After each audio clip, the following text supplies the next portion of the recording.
The following is a special presentation of ABC Sports.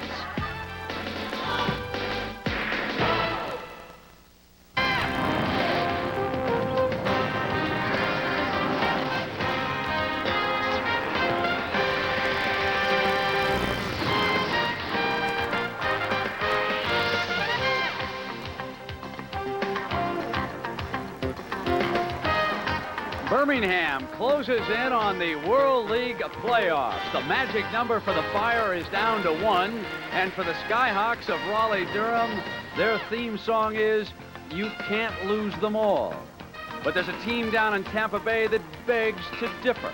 When the Buccaneers were born in the National Football League, they went 0 for the season. 0-14, and a lot of frustration along the way for John McKay. It was the next year, 12 more losses, and in the meeting against the New Orleans Saints of Hank Stram. And finally, the Buccaneers broke through for their first win ever.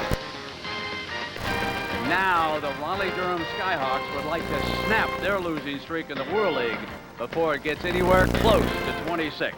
Roman Gabriel, who knows the tremendous frustration of being a head coach in professional football for the first time, and he comes in here, Dick Vermeil, 0-9 up against the Fire team that needs one win to get to the playoffs. Birmingham changed quarterbacks. Eric Jones, what does he do for them? Well, Brett Pease has been their starter, and he is actually the better pure passer. But Eric Jones is more mobile, Brett, and he can run and throw. Has the better opportunity to make the big play out of the broken play. Look for him to run some options with him. What about the poor Skyhawks? Any chance today for an upset? Hey, well, you always figure you have a chance. The defense the last 2 weeks has played well enough for them to win the football game. Now, what they have to do is come up with some big plays rather than the bad plays. You know how much suffering Roman Gabriel has had this season? Yeah. He's downstairs with Mark Jones. Let's go to Mark. Thanks a lot, guys. I'm with the coach, Roman Gabriel. Coach, you have guaranteed virtually that your team would win in this shortened two-game season in your perspective. Why the guarantee that you'll win? Well, Mark, you're putting words in my mouth. I said that we would certainly try to win as much as possible, but if we can just put together a game the way we have the last 2 weeks and put both of those together, we can win a football game, and our players believe it, and that's the way we've worked towards this end. A short week of practice, and how frustrating has it been for you now with a little perspective, the season nearing an end? Frustration? Hey, all you got to do is be like Samson, cut your hair, get a flat top, and you got no problems. What about your future next year, Roman? Have you given any thought to that with this franchise? Naturally, I feel like that even through all this adversity, we've built something with these players, and I'd certainly like to be back to try to continue it. I'll just have to wait and see when the season's over what the league is going to do. Good luck to you today. Thanks for joining us, and I love your haircut. Thanks, Mark. Okay. I like yours. Back upstairs. All right, Mark, thank you. And our playing conditions, plenty of blue sky here in North Carolina this afternoon. We're in Carter Finley Stadium. This is on the campus of North Carolina State University, one of the finest grass surfaces you'll find anywhere in the land. Just a beautiful stadium and some young fans on hand here today. Fan Appreciation Day. And the folks have come hoping that the Skyhawks can end the frustration and break into the W column in the World League. And again, for Birmingham, a win, and they would become the second team to qualify for the playoffs. Already the London Monarchs are in. Only 4 teams will make the World League playoffs. The semifinals next Sunday, and then on June 9th, we'll be in Wembley Stadium in London for the World Bowl. Raleigh-Durham winning the toss, so we'll get to see them receive and handle the ball here this afternoon for the first time. And for Birmingham, it'll be Win Lyle.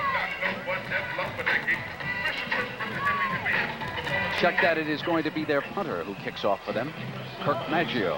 And he was a hero against the New York, New Jersey Knights with that 65-yard touchdown pass off a fake punt. If you have not seen Birmingham before, they are a very talented defensive team, excellent special teams, and they've been just so-so on offense. Marvin Hargrove and Andre Johnson, 89, are back deep for the Hawks.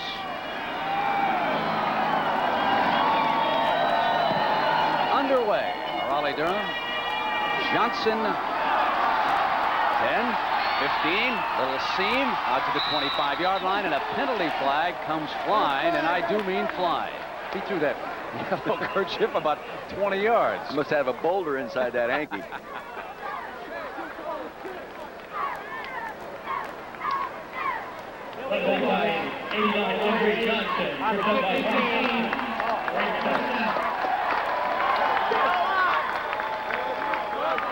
Bobby McAllister will be at the controls for the Skyhawks.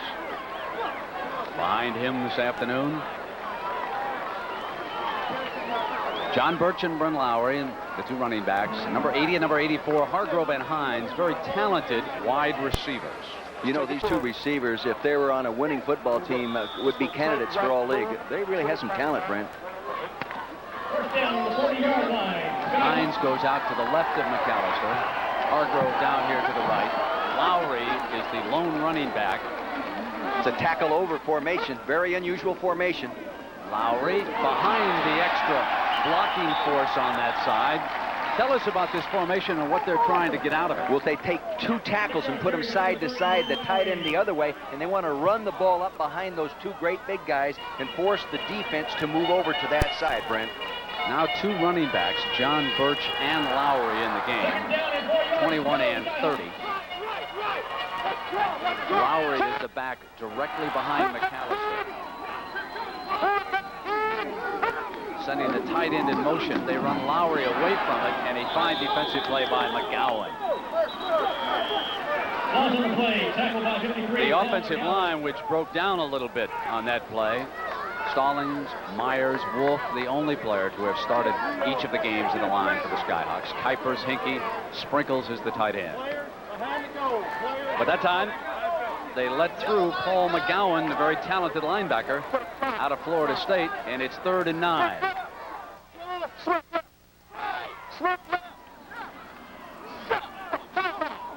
And a timeout is called by McAllister here on the first series. Confusion on the offensive set.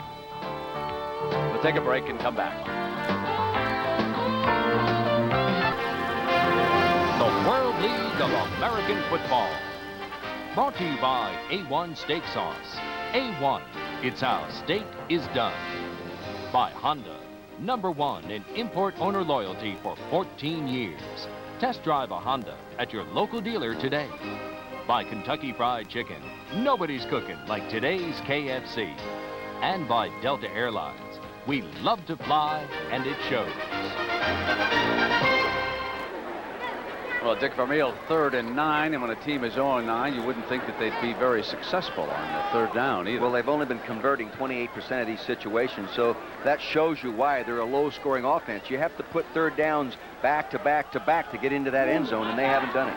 Well, McGowan's a good one, isn't he? Looking in on the quarterback, and the 3 wideouts quickly shift to the outside.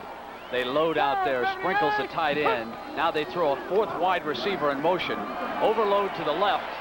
And it's caught by Hines for a 1st down. A nice catch by Clarkston Hines.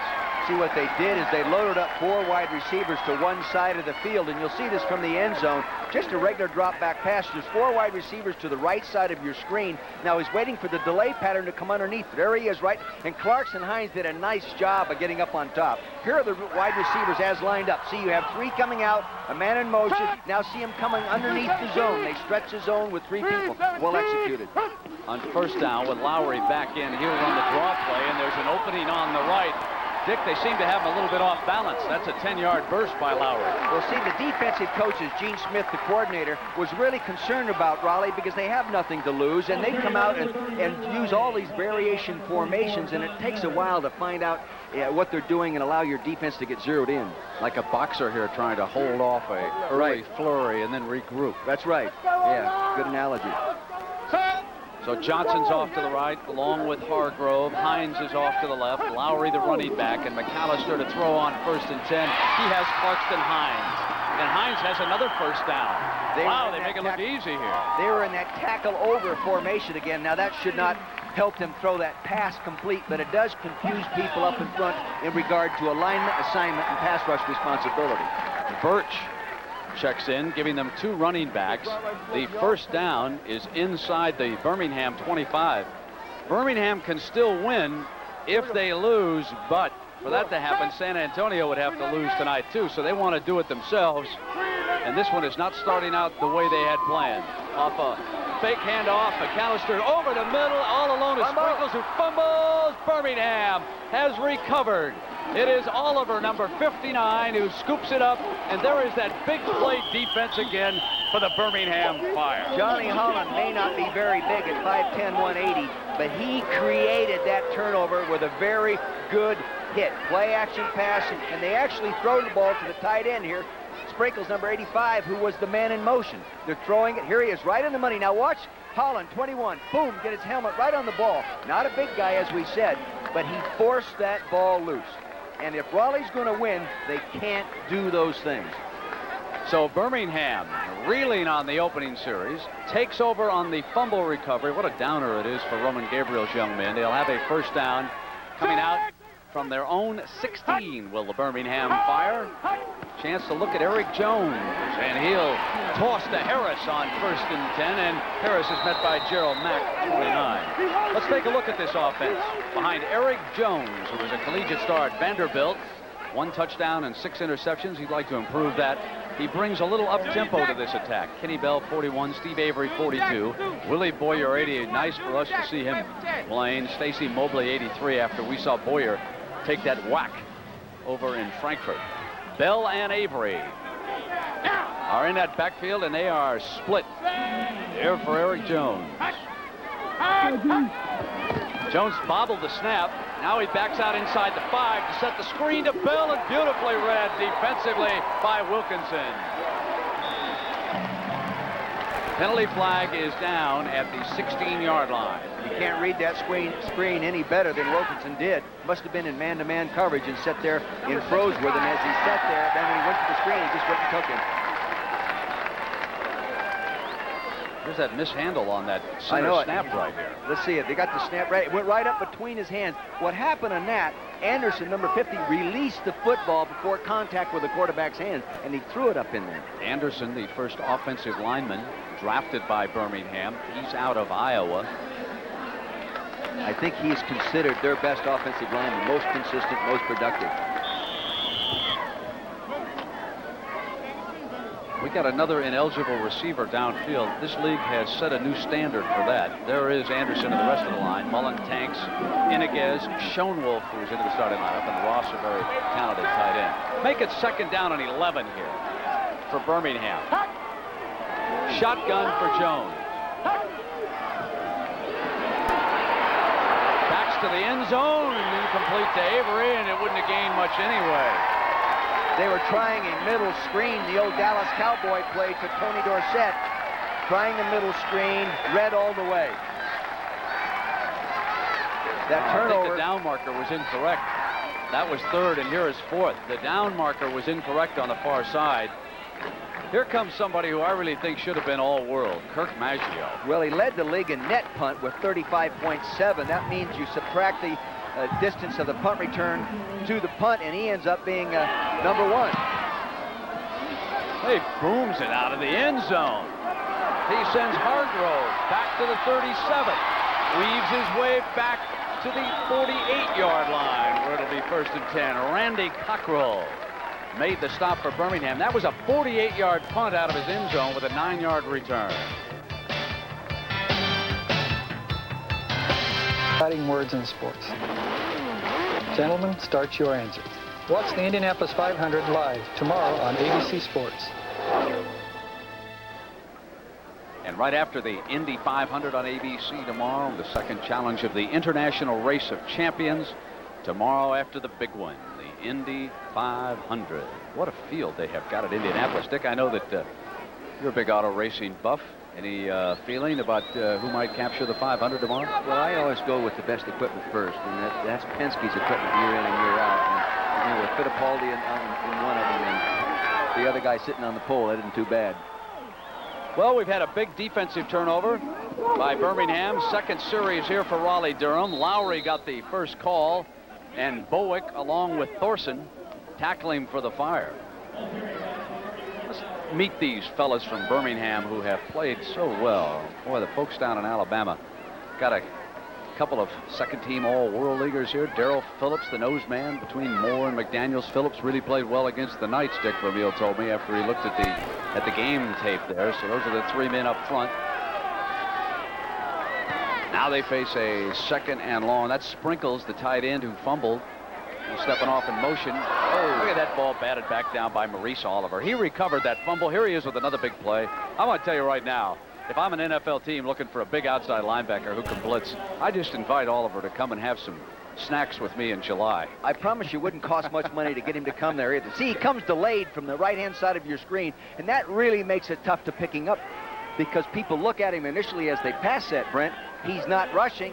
They take their eyes off him, then he comes. That's really tough. You know, he's got that size of one of the big guys, too. Some of the linebackers in this league perhaps just a little short, but not Oliver. Look at McAllister's under pressure again, and he gets buried. That was Darrell Phillips, number 62, leading the way, and you were the one who told me that he played so well against the Knights. I looked him up at the hotel last night and went over and I said, Darrell, you don't know me, but I know you from just watching you play, and I want you to know that I thought you really should have been given the defensive game ball. You really dominated the inside line play, and super job. You know what happened? His replacement goes in and scores a touchdown. Picks up a fumble and takes it in. Exactly. Well, they're going to punt it away, and Birmingham will have it again. Boy, if Birmingham could generate a little more offense, you know, Dick, they could give London a good game in the playoffs with the way their defense plays. James Henry, fine return man, gets to the 35-yard line. We're going to take a break. Winless Raleigh, Durham, and Birmingham scoreless here in the opening stanza. The real fun begins. The league's best square off in the World League playoff next Sunday on ABC Sports. Bending down there alongside Hopkins is Boyer, and I mentioned we were so happy to see him playing. He came back against the Knights. In case you missed it a couple weeks ago, we were in Frankfurt, and they went for a punt block, only they brought the two outside men directly at each other. And Boyer suffered a sprained neck, was carried off to the hospital, and it's good to see that he's fine. This is Harris on first down for the Fire, and he gets about 5 yards. Well, Coach Gailey told me offensively they wanted to come out in some 2 tight end, 2 wide receiver, 1 back stuff and just pound on them and get that running game established early. Try to wear down the pass rush, wear out the defensive front by just running the football. Former offensive coordinator of the Denver Broncos. I think he was about 4 years on Coach Dan Reeves' staff out there in the Mile High City. They show blitz against Jones. A handoff to Harris, and Harris runs for the first down. You know, if Harris can run like that, if he doesn't cough the football up. Last week, they moved the ball early in the first quarter. They moved the ball all the way down inside the 10-yard line, and he fumbles it. Here it is, a counter play. See him set? Now you have Big Tank 65 and Mullins 79 coming through. They do a nice job of picking up their blocks, and there is Harris, and he didn't fumble it. But last week, he fumbled one and lost it, and then he fumbled a couple of others that were recovered by Birmingham, but nicely executed play. Avery and Bell in that backfield, both good receivers sliding out of that backfield. And on 1st and 10, they release them both as receivers, only Jones goes deep down the far sideline, incomplete. That's the second part of the game plan. They were going to put Boyer at 6'2" on Peta Samuel at 5'6". We felt they had a little mismatch there. This ball thrown just a little bit long, but close. Here it is. Now you can see the difference in the height of the 2 people. Woo, that was close. Clearly indicates why you need tall cornerbacks. Why sometimes in the NFL they'll measure for the... Oh, they do. But then they also measure leaping ability, good jump reach ability. Right. The guy that can really leap can make up for the being a little short. They're coming after him. And Bell busts to the 45-yard line. This is going to leave Birmingham with about a 3rd and 2 coming up right here. Taking a look at Gatson, number 52, he's blitzing from the outside. Now watch him run right by the play. He gets picked up there, brushed off nicely by Avery, and Bell is one of the better draw runners that I've seen in this league. He ran the draw real well last week against New York, New Jersey. 2 tight ends in the game. Harris returns as the lone running back. He'll follow the extra blockers, and he may have battled for that first down. He did. Give Birmingham another first down, and they're going to work with a ball control game here, sprinkling in that long pass to Boyer. And they've only scored 1 running touchdown. All right, bingo, take off. Gailey calling in the play from the Birmingham sideline. impressive guy to sit and visit with, impressive guy to sit and talk technical football. 1st and 10 for the Fire. Jones put it up on 1st down, incomplete. Threw a wobbler that time. Boyer was well covered that time. See, they went to a double zone. Instead of getting the 3 deep like they were getting on 1st down, they got the double zone, and it threw off the read. See, Willie Boyer came up underneath the corner. See, the corner rolled up there. See, he's going to force him back inside. Gerald Mack, he's turning him loose. Now he's working against linebackers coming inside out on him. See, and he just threw it back into the hole behind him. He maybe drifted through a zone that he shouldn't have drifted through. Haven't seen much of Stacy Mobley. He goes out to Jones' left here. 2nd down and 10. They bobble the snap again. Jones picks it up, and it's his tight end Ross, who was busted out of bounds at the 39-yard line. They shouldn't be having those quarterback-center exchange problems the last game of the season. In fact, in coaching, you don't believe you should have them in the first game of the season. Here it is. See, he's dropping his one hand, and the ball's coming up between the right and left hand. He's got to keep his right hand and left hand cupped together. But he did a nice job, good presence of mind to go ahead, get the snap the 2nd time, and come through and execute a play. 3rd and 6.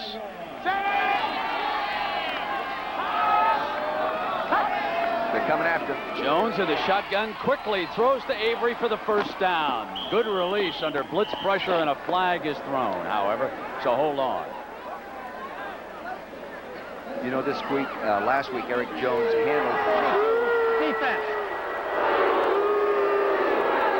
handled the blitz situations real well in the 1st half. 2nd half didn't handle them as well. Oh yeah, hit him in the face. You cannot hit the quarterback or anybody else. Eric Hickerson, number 42, giving him a stiff arm right across the face mask. Here he is, the right side of your screen. Boom, right there, right hand to the face. They're going to call that every time. So the ball put down inside the 13-yard line.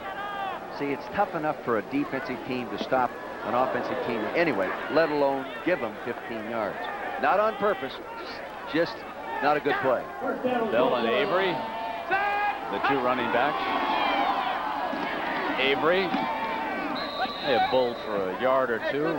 You know, I look for him to run the option off that. You notice how they run a straight dive, and the quarterback can come off that straight dive and run the option with this kind of guy because he has that real quick footwork that you need to run an option play. No score here in the 1st quarter. Birmingham, 1 win away from wrapping up one of the 4 playoff spots. London already in. Another team from the European division, either Frankfurt or Barcelona, also will get in. Jones over the middle, and Bell, who bobbled it, hung on and goes down at the 5-yard line. So it will be 3rd down and a long 2 here with Stedman and Woodson hanging on. You know, you used a great term there. You said a long 2. When you get down to 3rd and 2 at the 5-yard line, they are a long 2 yards. 128 sweep. 128 sweep. Split right. Right. 128 sweep. 128 sweep. Ready? That could very well mean the option play. Split backs. They'll fake to one of them. No, they're spread all the way out. They send Bell out as a wide receiver. Here it is. Here's the sweet part. Here's the handoff to Mobley, and he'll run for the corner on the touchdown. Well executed play, bringing a wide receiver underneath Jones. No penetration. That was the same play we saw them run against Frankfurt that was thrown for a loss inside the 20-yard line when they blitzed it. Taking a look from the end zone, focus your attention to the left side of the screen. You'll see Mobley appear. See, lineman pulling. There he comes now. He gets up inside there. He's going to turn up. There's Tank 65. There's a good kick-out block right there. He walks in for the 6-pointer. Iniguez, number 52, did a real nice job of kicking out the point of attack. Maggio to hold for Win Lyle.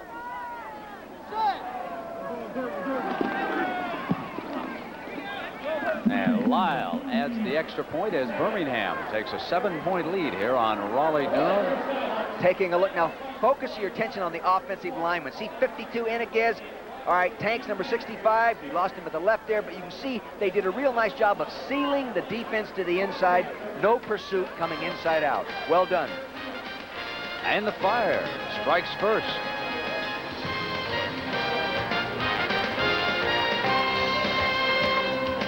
I hope that Jet fan wearing that paper bag washed that T-shirt since the last time we were down. I guess when you're 0-9, you're going to have a few of the folks wearing the bags, right? I'm sure they had some down in Tampa that year that they went 0 for the season. Maggio to kick it off for Birmingham. Punter out of UCLA. Done a splendid job for Gailey's staff this year. Johnson will come out and slips down at the 19, swings free, was not whistled down, finds an alley, and runs it to the 25-yard line before Holland gets him out of bounds. So we mentioned that tomorrow is the big one, Indianapolis 500. What a wonderful field. They have an Andretti in each of the first 4 rows. 4 Andrettis, 2 brothers, Mario's youngest son, in the field for the first time. The first black driver to qualify for the 500 and the first Japanese driver to qualify. I think it's one of the most interesting fields in a long time, and you'll see it tomorrow at 11 o'clock Eastern time. And here Raleigh Durham with John Birch checking into the backfield for the Skyhawks, who trail it by 7, and McAllister firing complete out to Clarence C.A., and he was well defended by John Holland as the Fire moves down into the red or scoring area and gets it done with Mobley's 5-yard run. They marched 65 yards with 11 plays, and earlier Raleigh Durham went down inside the Fire's 25-yard line and fumbled. And there's the young man who ran the score in here for the Fire, who need only win to wrap up the playoff spot. The hand is to John Birch. He makes his way to the 36. Speaking of Maggio, let's check in with Mark Jones. Mark? Fellas, 18 members of the Maggio clan at the game today. That's a lot of tickets, including Mr., Mrs., and Joe D. Maggio. Yes, that's his real name, Kirk's little brother. You guys have been to Barcelona and Frankfurt. You guys work for a living or what? You follow all his games. Yeah, I'm in the insurance business. I'm very fortunate to be able to travel with the guys, and they're a great bunch, and I think the World League's here to stay. Now, Mrs. Maggio, Kirk was an all-star, and is he going to give you some of his money, maybe? The all-star bonus money? I hope. Knowing Kirk, he'll put it to good use, that's for sure. And Joe D., now you're supposed to be in school, aren't you? I know you've been all over the world, and when I was your age, I mean, I was in school at this time of the year. What are you doing here? I don't know. They take me out, and I just come, so I like it. It's great.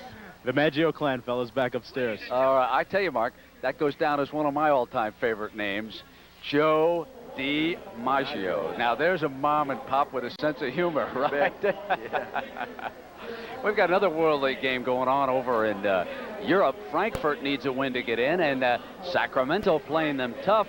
Barcelona delighted with that score because they must have a Sacramento win over Frankfurt to have a chance when they play London on Monday night.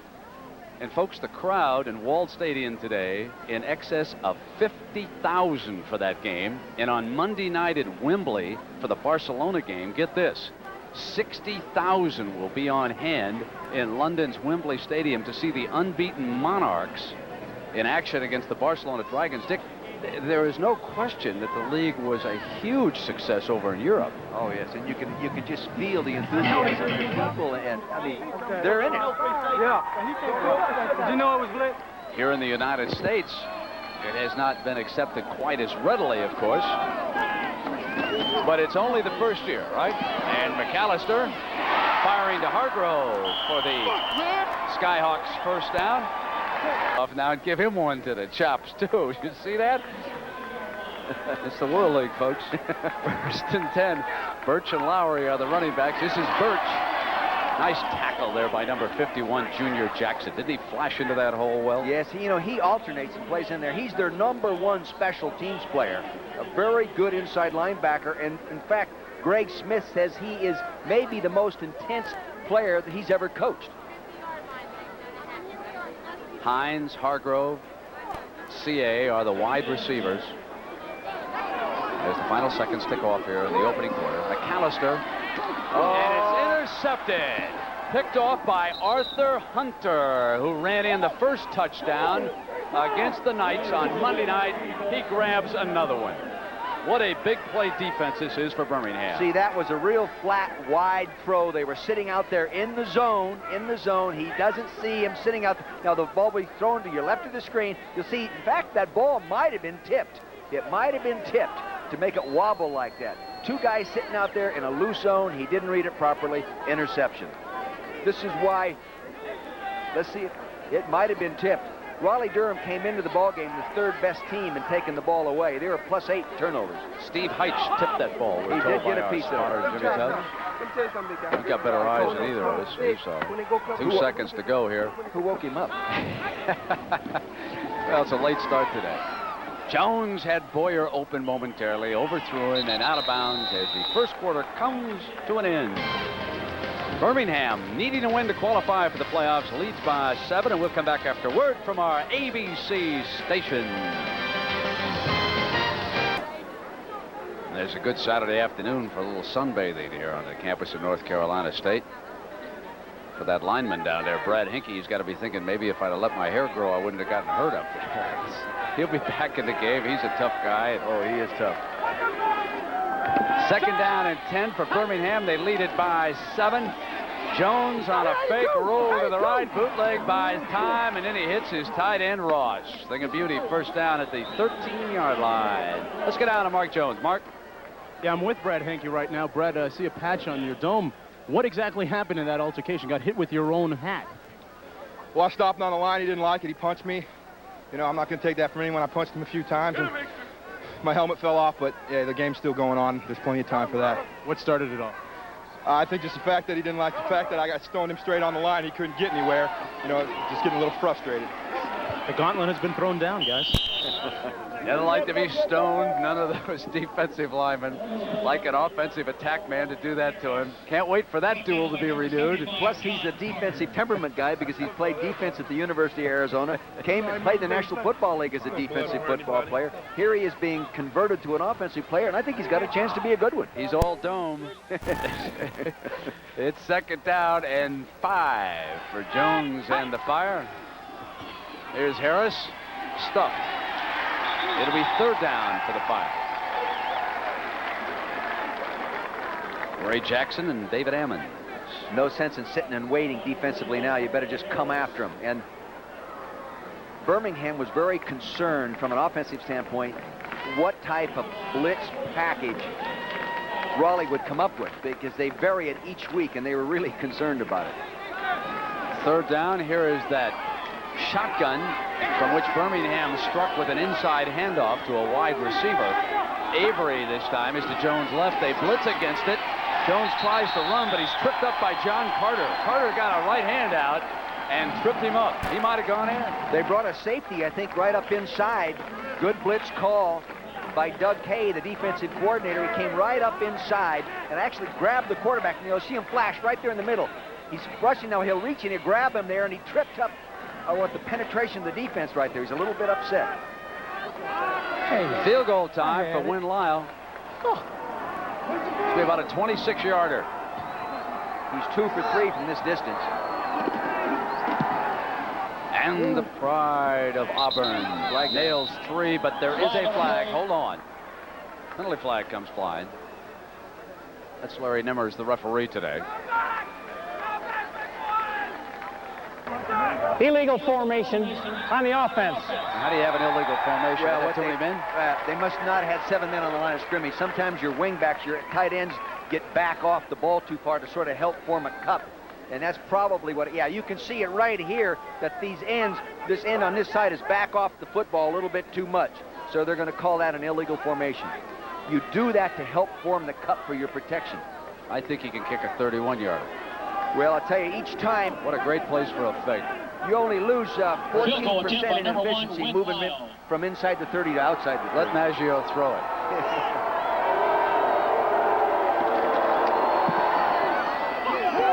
Lyle, no good.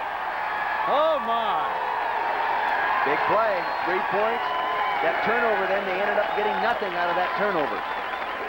Coach not happy about that performance by that field goal team. Birmingham takes 3 points off the board because of the penalty. Season ends, the real fun begins. The league's best square off in the World League playoff next Sunday on ABC Sports. When you're 0-9, I guess you don't have a whole lot of patience as a coaching staff, so Joe Pizzo replaces McAllister after McAllister throws one interception.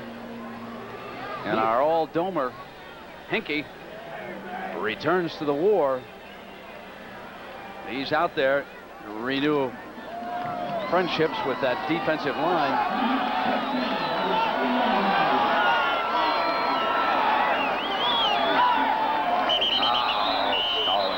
Movement right down on the inside of the pit.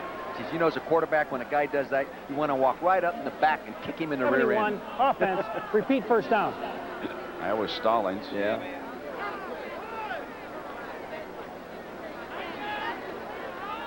You know, Pizzo, you sit in meetings like I did with these people on Thursday and listen to him talk and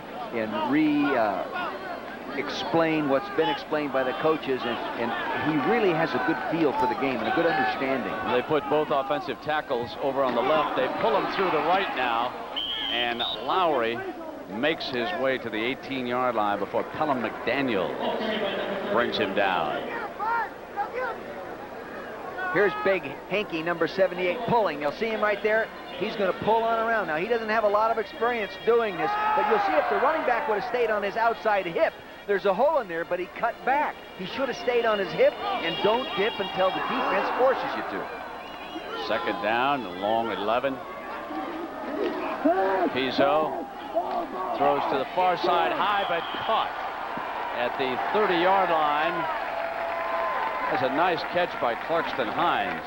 You know, the Clarkston Hines last week made a catch against the New Jersey Knights. Was a spectacular catch. He's a little guy, has great athletic ability. Look at him go up and get that football. He did a great job. Here's Hinkie now pass protecting, now up on the top of your screen working on Otis Moore. No punches exchanged there. That's the way to regain your cool, man. Stoned him a little bit there, too, didn't he? First down and 10 on that grab by Hines. Pizzo will use the last timeout of the first half for Raleigh Durham. The 10th game of the regular season, and the Skyhawks use all 3 of their timeouts with 11 minutes to go in the first half. It's the World League. We have 2 teams wrap up playoff spots this afternoon. As the touchdown maker, Tony Baker, gets in for Frankfurt, now ahead of Sacramento 13-7. They missed the extra point. A Frankfurt win puts them in as the wild card, and a Birmingham victory over Raleigh Durham would put them in as the 3rd team. And then the last spot open would be in the North American East, and the New York, New Jersey Knights can wrap that up with a win at the Meadowlands against a tough San Antonio team tonight. We're going to talk to Knight coach Mouse Davis live at halftime. Find out about that game tonight as Pizzo throws one to Birch for the first down and out to the 41-yard line before Holland and Hunter can wrap up the running back. First quarter numbers look this way. Pretty even, really, except for turnovers and time in possession. Skyhawks behind there, but the defense has done a good job with the turnovers in preventing Birmingham from scoring after the turnover. You were trying to circle the 2 there? Is that what you were trying to do? Didn't I hit it? The 13-yard gain on that Pizzo completion. This is a draw play. Birch and McGowan in the middle of that defense stands him up. McGowan's very good linebacker against the run, isn't he? Oh, I tell you, the only difference between him and Brantley was, of course, the first team All-World League inside linebacker, and McGowan, Brantley is bigger at 6'2", 240, where McGowan is 6 foot, 220, 218 pounds. Did you see Brantley flash against the Knights on that big tackle when it looked like the Knights were going to have a first down last Monday night? He does that all the time. He came out of there fast. He does that all the time. They're the 2 middle line inside linebackers. Now Pizzo to throw, and he won't get it off. It's put on the ground, but recovered by the Skyhawks. McDaniels pawed the ball free, and Stallings talk about luck. Big Stallings was laying on his belly on the turf, and the ball rolled to his stomach. That's a lucky recovery. Stallings, the offensive left tackle, tried to cut block. He's looking downfield to throw the ball. Here comes Pelham McDaniel, strips it out there. Now you see what I mean. There it comes right under Stallings for the fumble recovery. Well, McDaniel's out of Oregon State in there defensively. A lot of good defensive players on the Birmingham Fire. Alert tight end screen. 4 wide receivers to the right and really misfired. Threw it out in front of Johnson. Off that same formation of 4 receivers to one side, they throw a tight end screen away from it.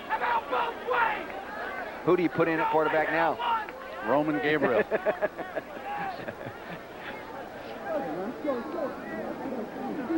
Got to be careful when you cut off that hair. I saw him the other day. It looked like the first time I saw him in 1969. He used to wear his hair like that. Bush hammers the punt to James Henry at the 17-yard line, and he won't get away. He is down on the 15-yard line.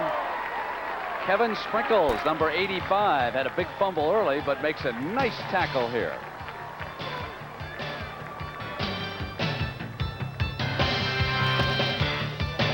Lands, San Antonio, New York, New Jersey, the big one for the Knights, and could be big for San Antonio, but they need a Birmingham loss here today. Then Monday night, Barcelona at London, 60,000 at Wembley, and there will be a big crowd up in Montreal for the Orlando game. And if the Knights lose to San Antonio tonight, that Orlando-Montreal game will decide the Eastern champion. As Elroy Harris checks in at running back and gets the first down call. The defense was ready for that. Verbizna, number 77, all over Harris. Actually, good job by the nose guard getting off the center. Number 50, Bill Anderson, couldn't get him blocked, and it prevented the cutback, and it pushed it out to Verbizna. For a league that wanted a lot of high-scoring football games, they have wound up finding some great defensive players when you watch it week in and week out. Would you agree with that? Yes, you're right. Second down and long now. Jones over the middle to Ross, and a penalty flag comes flying. The umpire tosses one at the offensive line. I think they called holding on Mullins, number 79, the big left tackle. Holding, number 79, offense. Yeah. He's holding over there on Verbizna, I would imagine, who is the defensive right end. Here he is setting up there. He goes up inside. See, he's got him hooked there, ladies and gentlemen, with that jersey. Now he reaches around behind, tries to get him in a takedown, and they're going to call that. You know something? And Big Mullins is quick enough and big enough and can move his feet well enough to keep his body in proper position. He didn't do it that time.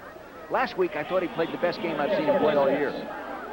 Second down and 19 for Eric Jones and the Birmingham Fire.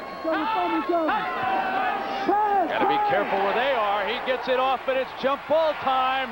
Incomplete. He misjudged that. Samuel jumped too quickly. Boyer was behind him, and Peta simply went up in the air too fast. See, Willie Boyer, number 80, was going deep, but there was pressure on Jones. He had to throw it early, and you'll watch. Now, focus your attention on 31. That's Peta Samuel. He jumps too soon. Just poor timing. See? Just if he kept running 1 or 2 more steps, he might have had a shot at it. Third down and 19. Maybe the Skyhawks defense can calling timeout. Get one down here. See what I mean about the Skyhawks defense? The last 2 weeks they played like this, too. They've kept the game close enough for the offense to foul it up. That's what they've done. Let's see what Coach Gailey has to say here. Split left. It was a Sarah. The kicking contest. Whoever's not getting out. Kenny Bell's got that. That's my fault. That's my fault. You're right. That's my fault. We're going to go with a exit 444. I'm sorry. Exit 999 single delay. Okay, look. It's all right to take a look, take a shot at one. Okay, if you want to look it off and throw it. Okay, it's okay. In one of your seams. If not, what happened on that last one? Well, we missed the block off the backside. That's a great job of getting the ball out of there. We had it for a touchdown if we could have gotten set up and thrown. They're going to be looking for your delay now. Right. Okay? They're going to be looking for your delay. If you're hot, remind Stacy he's hot. Okay? It's a left formation. Yeah. Look and throw your safety. Right. Hey, look left, throw right. What they're going to do is try to hit the seams. They're going to go 999, which is 3 receivers running 9 patterns going deep, and the other person running a seam in between, and they're going to try to look the safety off. Remember he said look one way and go right? Delay. Ready? There it is. They think that Raleigh will be looking for the delay. Well, if they blitz, it'll be up to Boyer to get free quickly. Big thing is for the quarterback to look the safety off to get the seam in there. Movement in the line. It can't be that difficult, guys. Start. Number 75, offense, still third down. That's Schoenwolf, number 75, and Iniguez, number 52, moving.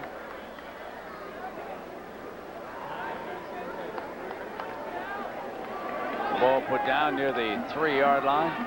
Make it about 3rd and 22 for the Fire. From the shotgun, out of the end zone again. Only a 3-man rush. Back to cover.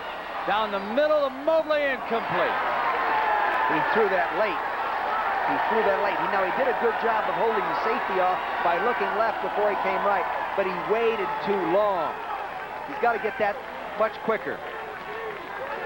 You'll see him running down in the seam. You'll see him right in the middle of your screen right there. He's running there, but see, the safety now has a jump coming back over there. The ball should have already been down and in his hands by that time. Now, Still punter close. Maggio has to stand back near the end line here, Dick. This is a dangerous spot for a punter. 9 men up front. They're going to set a return. Maggio gets it off and drives Hargrove back to the 47-yard line. Comes into Birmingham territory and reaches the 44-yard line before McGowan and Jackson can tackle him there. A 49-yard punt, a 7-yard return, and it will be good field position for the Skyhawks. Rocket on the Ramos in Barcelona, Spain. Hoping that Sacramento can get the job done in Germany this afternoon. 50,000 on hand, and Sacramento goes up. And they convert the extra point, leading Frankfurt 14-13. For Barcelona to have a chance Monday night, they must have a Frankfurt loss this afternoon against Sacramento. No North American team has won in Europe yet. Pizzo handing off to Lowry, opening, good cutback, and reaches the 38-yard line. Nice run by Lowry with Steve Gage bringing him down. They did a good job again of running that same little counter play and pulling the backside lineman.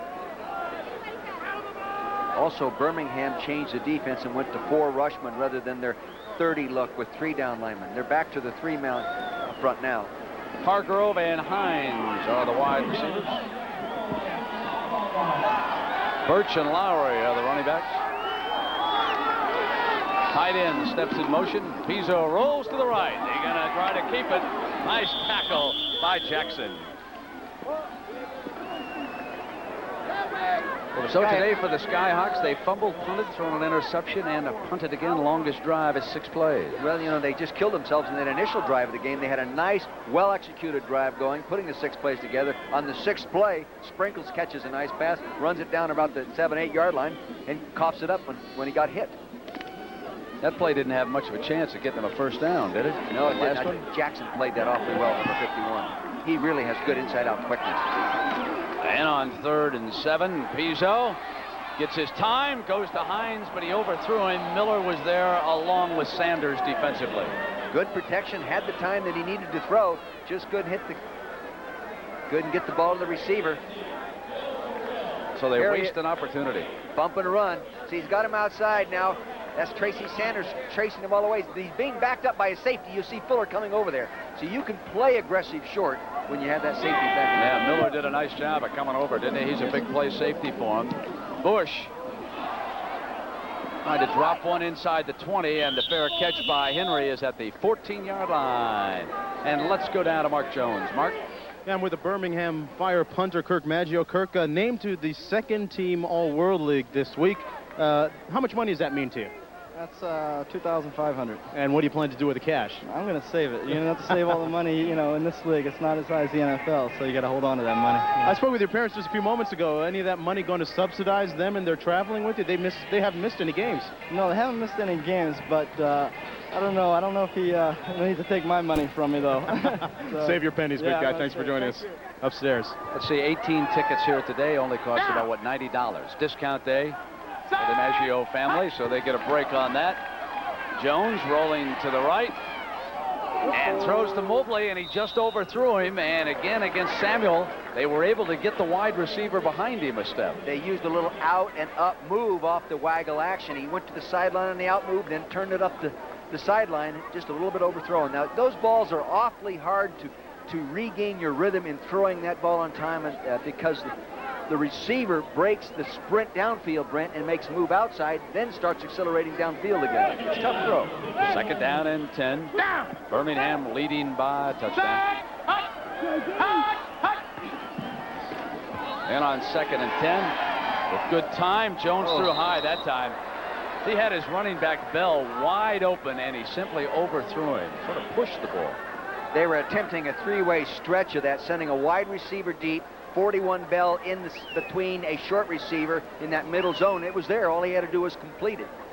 Vertical stretch pattern. Last Monday against New York, it was Jones who replaced Brent Peace, who had Strike 602. Strike 602. started. Ready? Before that, Peace was the first quarterback drafted by the World League out of the University of Montana. Lost his job last week. Jones now from the shotgun will drop the middle screen off to Avery. Avery, trying to pick up a vanguard, is tackled at the 25 by Carter. He might have made it. That ball depends on where they placed it. He might have made it on that middle screen. See, they came with a three-man rush. They had a linebacker sitting inside there watching for that, but the linebacker got blocked. He did make it. They're going to move the chains and not even bother to measure.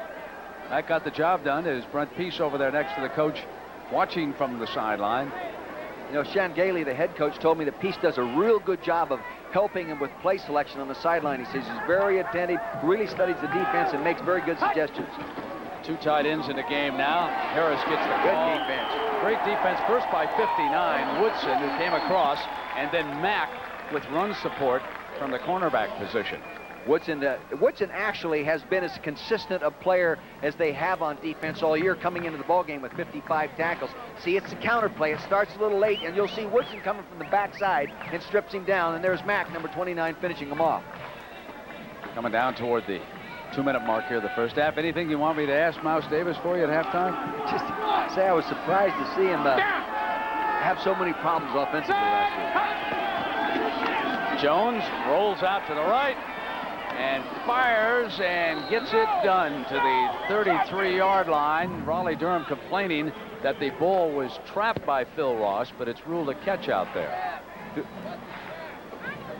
So we'll take a break here at the 2-minute warning. Birmingham needing to win to qualify for the playoffs, leads the Skyhawks 7-zip. Oh, you be the official here, Dick. There was no question he caught the football. He comes out on the waggle action. You'll see Ross to the left-hand side of your screen. He goes to the ball, brings it to his chest, down to his knees. He had it all the way. No reason to squawk. 11-yard gain. 3rd down and 3. Jones buys out to the right, doesn't he, off that play fake? Well, he can also keep running, too. Right tackle moved. And they're going to decline the penalty. Intercepted by Pat McGurk, and they will decline this penalty. See, here's the thing now. Raleigh Durham has used all their timeouts. Now they got the ball with 1:49 to go, and all their timeouts are gone. Gosh, wouldn't that drive you crazy if you were the coach? Huh? I think why they had to use the timeout so many times was because they had a sound system, a communication system problem between the coach and the quarterback's receiving unit. Here's the interception thrown to the right side of your screen. See, now he has it. Bell has it, and it pops out. And there comes Mr. McGurk, number 26, getting his 5th interception. I like the way that kid plays football. 40 yards to go for the Skyhawks. 1:49, and Pizzo is out of timeouts. He'll use 4 receivers. Birch is the lone running back. Sprinkles and 3 wide men. Pizzo rolling left, throwing long, and Hargrove's got it at the 2-yard line. I didn't think he was going to throw it. 38 yards. You think he heard me yell? You could see that develop. It was a corner pattern behind an shorter out pattern, and he waited an awful long time to throw it, but there it is. He got it to him. Here it comes down the pipe. You'll see this. To Hargrove, right on the money. Now here's the safety, 44, Fuller, working his way over there. Birch is the lone running back. They put an extra tight end to block for him off to his right. Pizzo will use him up over the top and into the end zone. Touchdown, Skyhawks. What a lift this is going to be for the Raleigh Durham football team at halftime. They're back in the football game if they can convert this extra point now.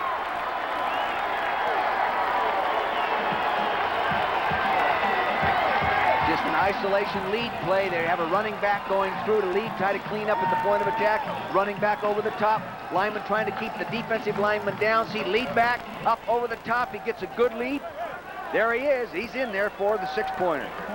Wilson Hoyle to attempt the point that would leave us deadlocked here with time running out in the first half.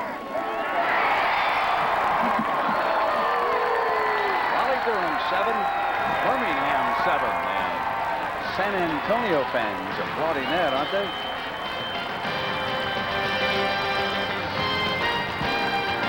Halftime, we'll check in on the innovative coach of the New York, New Jersey Knights, who plays San Antonio in the Meadowlands tonight. Dick Vermeil will help take us through that playoff picture. And the crowd finally was something to cheer about in Carter Finley Stadium.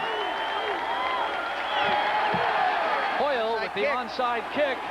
Penalty marker is down. The ball is caught by Birmingham on a Fire's 40-yard line. Mark Hopkins. I don't understand that.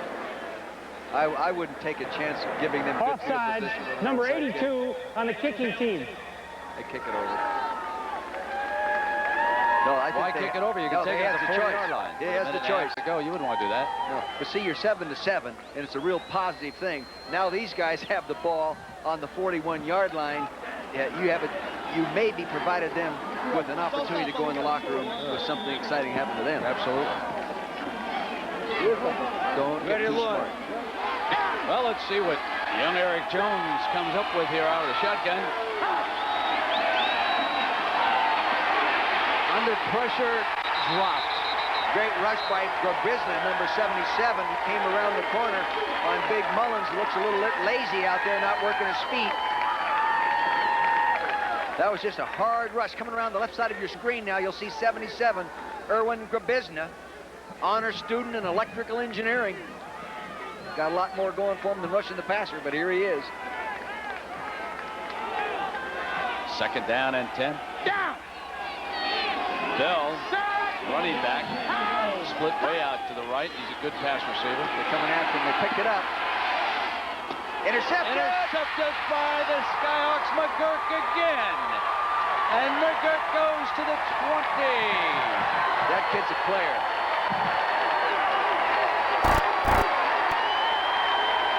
Beautiful position on the throw. Had the receiver covered like a blanket. I was watching them as they went down. You'll see this in isolation right now. There they are in the middle of your screen. Now see the receiver coming down. Boyer driving him, driving. Look at McGurk. He read him all the way. Very well done, very well played. Didn't challenge him deep enough. He was not afraid of Boyer going deep. That's his 6th interception. That's the second one in the game today. A 1st and 10 at the Fire's 20-yard line. A minute 24 to go. 4 wide receivers for Pizzo under fire, and Pizzo runs away for the blitz. Inside the 10, I believe he'll be ruled down. And if he got a first down... No, they fumbled. They gave him a fumble. Oh, wow. I thought he was already down on the ground. See, that's what happens with quarterbacks that aren't playing all the time. They're not used to running with that football and hanging on to it. They don't have the same level of concentration of being in the tempo of a football game. Now you wonder why they're 0-9. They do things like this. Good job of stripping it. No, good. That's a fumble all the way. That was Arthur Hunter. Arthur Hunter stripped it free. There was no question. That's a good call. As Tony Bowick, who scored that game clincher against the Knights, recovers it. The ball was coming out as he was going down. No doubt about it.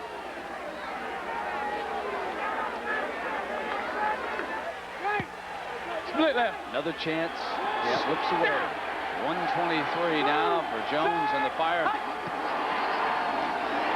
And Jones breaks one tackle and gets back to the line of scrimmage. from it. I'll tell you, the down defensive line with the group of Erwin Grabizna, David Imons, number 73, and John Carter, they're really playing hard. Claude Gilbert, the defensive line coach, has got these kids fired up. Here, good penetration right there by the outside linebacker. Turned it back inside. Here comes Carter, 75. Good penetration.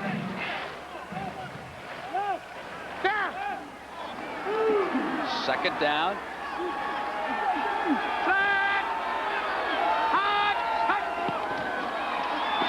Avery and Birmingham attempting to run it out.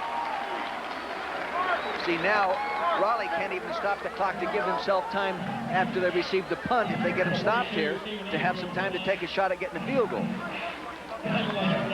Coach Gabriel, talk about a competitor. He was one of the all-time competitors. I was standing next to him on the practice field one day when he dropped. I thought he had a heart attack. You know what it was? A collapsed lung. Right? So, oh my God, he had a lot of bad things go wrong in a period of 2 years at one time.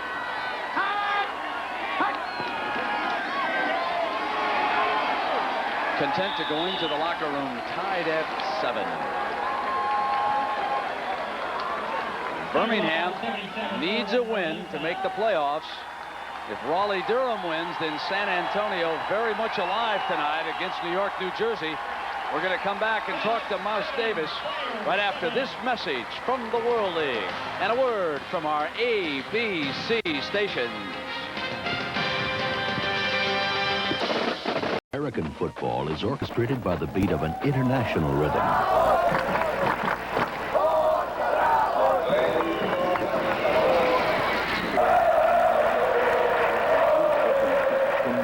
Offense wird sehr viel gesprochen im Augenblick in der World League. Muy espectacular y muy... We don't return it for a touchdown. We put the offensive on, you huddle up, and we're going ninja to the wide field. Ninja to the wide field. All right. Ninja to the wide field.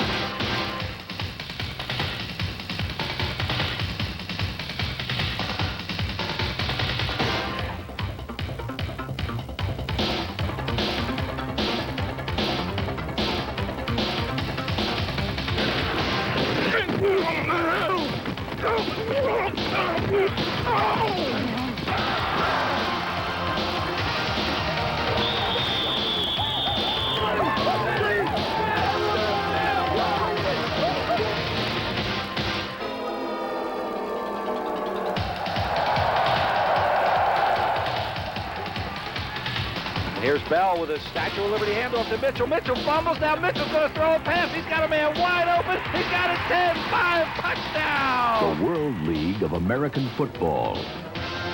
It's out of this world.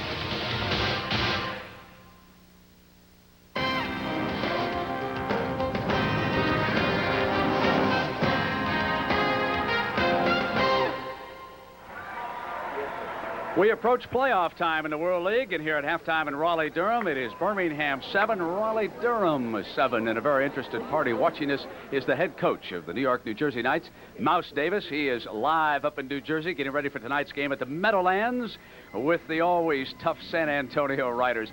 Mouse, a few weeks ago, you had it going. Now you've lost a couple in a row. What's gone wrong with the Knights? Well, basically, we've played extremely well in all areas except giving up a sacks, and it's been a variety of things. Either we've been a little soft in the offensive line, or let them go, or we miss it with the running back, or the quarterback hangs on to it too long. All of those things. And against Birmingham, really, they didn't score. We scored for them. Our defense played well enough to win. We just have to play better on offense. Yeah, Mouse, take a look at this graphic. You mentioned the sacks, and I want to tell you the all-time sack victims in the National Football League. There are only 3 ahead of Jeff Graham. Randall Cunningham was 72, then Kenny O'Brien 62, Neil Omack 61.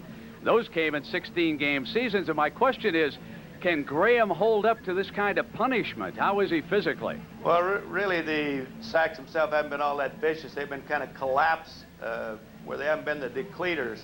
You know, the ones where you really get a quarterback hurt are the backside, blindside shots that you just turn them loose, and we haven't had a tremendous number of those. Base thing is the ball has to come out a little faster, and we have to give a little firmer protection, and I think he'll be fine. You know, Mouse, you're an offensive guy, the innovator of the run and shoot. How come the defenses are so far ahead of the offenses in the World League 10 weeks into the season? We're seeing more of that here today What's your theory about that? Well, I think originally when we started, I said it would be a defensive league to start with, and then the offenses would come on. And I thought for a while that's the way it was going. And then the last few weeks, the defenses seem to be getting dominant again. And I really think that we, as an offensive team right now, are just a step away from being a very good football team. I think it's just a matter of execution. There's no real one thing that makes it happen. But certainly the defenses have been playing well, and we just need to rally up, and I think we're just a freckle away from being a very good offensive team. All right, Mouse Davis, thank you very much. Tonight in the Meadowlands, the New York, New Jersey Knights will take on the San Antonio Riders. We're going to come back. We're going to hear from Dick Vermeil, his thoughts about the upcoming World League playoffs in just a moment. At the Indianapolis Motor Speedway, final preparations are underway now. Drivers' meetings, mechanics, and their final preparation for tomorrow's running of the 75th Indianapolis 500-mile race. I'm Paul Page, and one of the big stories we'll be covering is A.J. Foyt, who starts in the center of the front row. He qualified at better than 222 miles an hour, 80 miles an hour faster than the first time he ran here. We'll have live coverage at 11 o'clock Eastern tomorrow. Two games with huge playoff implications here on this Saturday afternoon. Birmingham needing a win to qualify. Tied here at halftime with Raleigh Durham. And now Sacramento ahead of Frankfurt 21-13 as Mike Perez has thrown 4 interceptions in that game. And going from there into the European playoff picture, all of you are aware that London has already qualified. They wrapped up the division championship. Frankfurt with a win would qualify, but if Sacramento holds on here, Dick Vermeil, Barcelona would have a chance to get it. But they'd have to beat London to do it, and I'll tell you, that's going to be tough. London is in a class by themselves. That doesn't exclude the day that they don't play as well and someone jumps in there and beats them. Barcelona is back at full strength. Both inside linebackers healthy. They got Brad Quas back. Ernie is coming back now after having played a game last week. Will be sharper this time around. Big, good football game. North American East, and at the top, the deadlock. Well, New York, New Jersey controls its destiny with a win tonight in the Meadowlands over San Antonio. They would beat out Montreal and Orlando because they beat them head-to-head. But Montreal and Orlando might play for the division championship on Monday night if the Knights lose. Now, in Montreal, what about that matchup with Orlando going up there? Well, I would favor Orlando. I think through the year they have been a more consistent football team, even though they both have the same record. The times that I've seen them, I think Orlando has a little better shot, a little more offensive punch, really. Now that brings us to the West, Dick, and here, as we have told you, Birmingham controls its destiny, a win and they're in. Now, if Raleigh Durham comes on and wins, that means that San Antonio could win by beating the Knights tonight in the Meadowlands. Do they have a chance to handle the Knights? I think they have a chance, but I do believe the Knights will beat them. See, I have more confidence in the Knights, I think, than maybe even some of the people playing there. I see them do so many things well, and then they have a bad game or two. And I'm sure after looking at the game films last week, they're mad at themselves for not winning that football game when they did lose. They had opportunities to win it, didn't take advantage of it. I look for the Knights to be the stronger of the teams. And if the Knights win it tonight, then a week from tomorrow, we'll be in the Meadowlands for the Knights meeting with London. And now it's time for our regular feature on what's new in the world of sports science and technology. Gorgeous Saturday afternoon here at Carter Finley Stadium. Birmingham Fire battling for a division title. The Raleigh Durham Skyhawks fighting for survival. Tied at 7, 0-9 on the season and kicking off.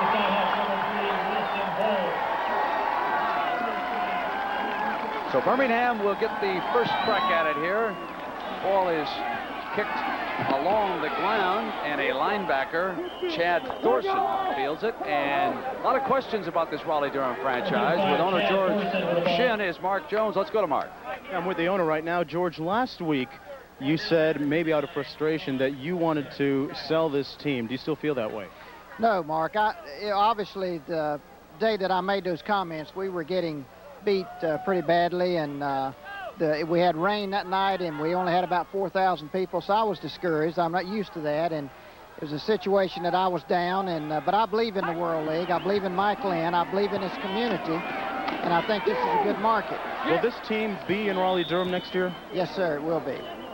And what about the local investors or local ownership? Have you been able to find that yet? Well, no, I haven't really actively pursued it. I plan to do that next week, though. Okay, thank you very much for joining us. Thank you, Mark. I appreciate it. Back upstairs, Brent.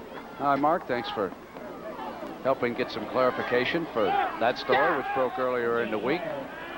George Shen out of the Charlotte area owns the Hornets of the NBA. Harris got the first call, and he gets the second one here. And Grabizna, who's been a very active defensive lineman, number 77, making the stop. And you've got a little feeling right now about these Skyhawks. Well, I think, you know, that they have an edge. They now you should never give a team that's losing the opportunity to think that they might win, because that really fires them up.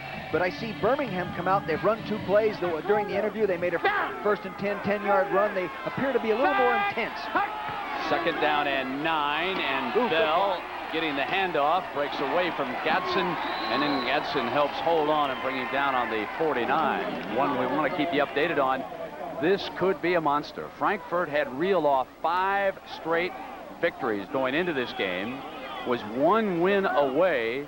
No North American team has won in Europe yet. Sacramento playing its only game in Europe, going in with Kansas City Chiefs property, Mike Elkins. 6 minutes left in the game, and Barcelona could have a chance on Monday night. Wouldn't that be something? That was a mental setup by the game that the Sacramento played last week, getting beat so badly that they look so bad that Frankfurt can't get themselves mentally ready to play them. There they go. They get beat. And Birmingham having a little trouble getting itself mentally back in this game against that heavy rush. Jones throwing a one-hopper incomplete, and Maggio will be in to punt as Zeke Gadsden, the former Pittsburgh star, came after him. And there goes Hargrove. He'll stand back around that 10-yard line, and the Skyhawks getting the feeling here. They better be sound in their pass coverage right now, because Maggio was a high school quarterback, and he can throw the ball. And as you said earlier, he's thrown a touchdown pass. Oh, nice punt. Hargrove at the 8 with the fair catch. Joe Pizzo and the Skyhawks will go to work there with the Hawks and the Fire tied at 7 apiece. Birmingham trying to get into those playoffs, but they've got their hands full right now against Raleigh Durham. And Darrell McGill, number 20, their leading rusher, who has been slowed by an ankle injury, checks into that backfield here. He will be set in front of Lowry. Now Lowry splits out to his right. Sprinkles comes in motion, and McGill gets the first call. Makes it to the 11-yard line before Hunter brings him down. Number 20, Darrell McGill. From the end zone here, the fullback is going to run off the block of the center. Now see him, the center get the nose guard turned to his right. He gets up in that hole cleanly. You're going to, against those odd defenses, more often than not, you run the draw against the nose guard. Second down and 8 after the 2-yard run by McGill. Hargrove and Hines are the wide receivers. Pizzo on a play fake. Now in trouble and down at the 12-yard line as Darrell Phillips, the nose man, brings him down. And how about the first half numbers, Dexter? Well, they balanced out pretty good. You know, first quarter they weren't that close. Second half, they really sort of, you know, evened out. You'll see that the rush yard advantage goes to the Skyhawks. The pass yards advantage, total yards is advantage. Disadvantage in turnover. Here, they're a +1. A little advantage in time of possession. That's why it's 7-7. Even ball game. Third down and 7 for the Skyhawks.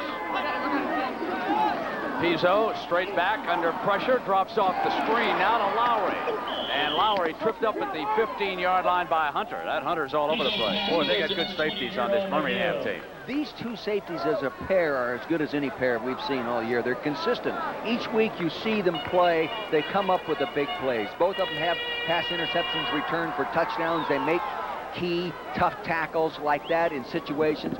Good football players. 10 men up front for Birmingham. They may go after Bush. They gets it off. Henry's got it at midfield. Surrounded, tries to cut to the left, slips free. In the middle, 40, 35, dances inside, and he's going to go. Henry. Touchdown. What a return by James Henry. He was trapped by 3 men at the 50. A spectacular return. First off, it was a low punt, but secondly, coverage did a poor job of coming to balance, meaning they didn't drop their tails, widen their base, and get themselves in a position that they can move left or right and make the tackle. Now, he does an excellent job here. Now, this guy is one of the only players in the history of the NCAA to run TD in 3 straight games returning punts. See that? Look at it. And the other thing he did, Brent, is he attacked the field. He went up the field, and the coverage people overran him. Last week, they gave up a kickoff return for a touchdown. This week, they give a punt return for a touchdown. That's only the 3rd one this year. Southern Mississippi dances 50 yards on a punt return. Win Lyle hammers in the extra point, and just like that, it is 14-7 Birmingham. Wow, when you're a losing team, you find ways to lose. You know.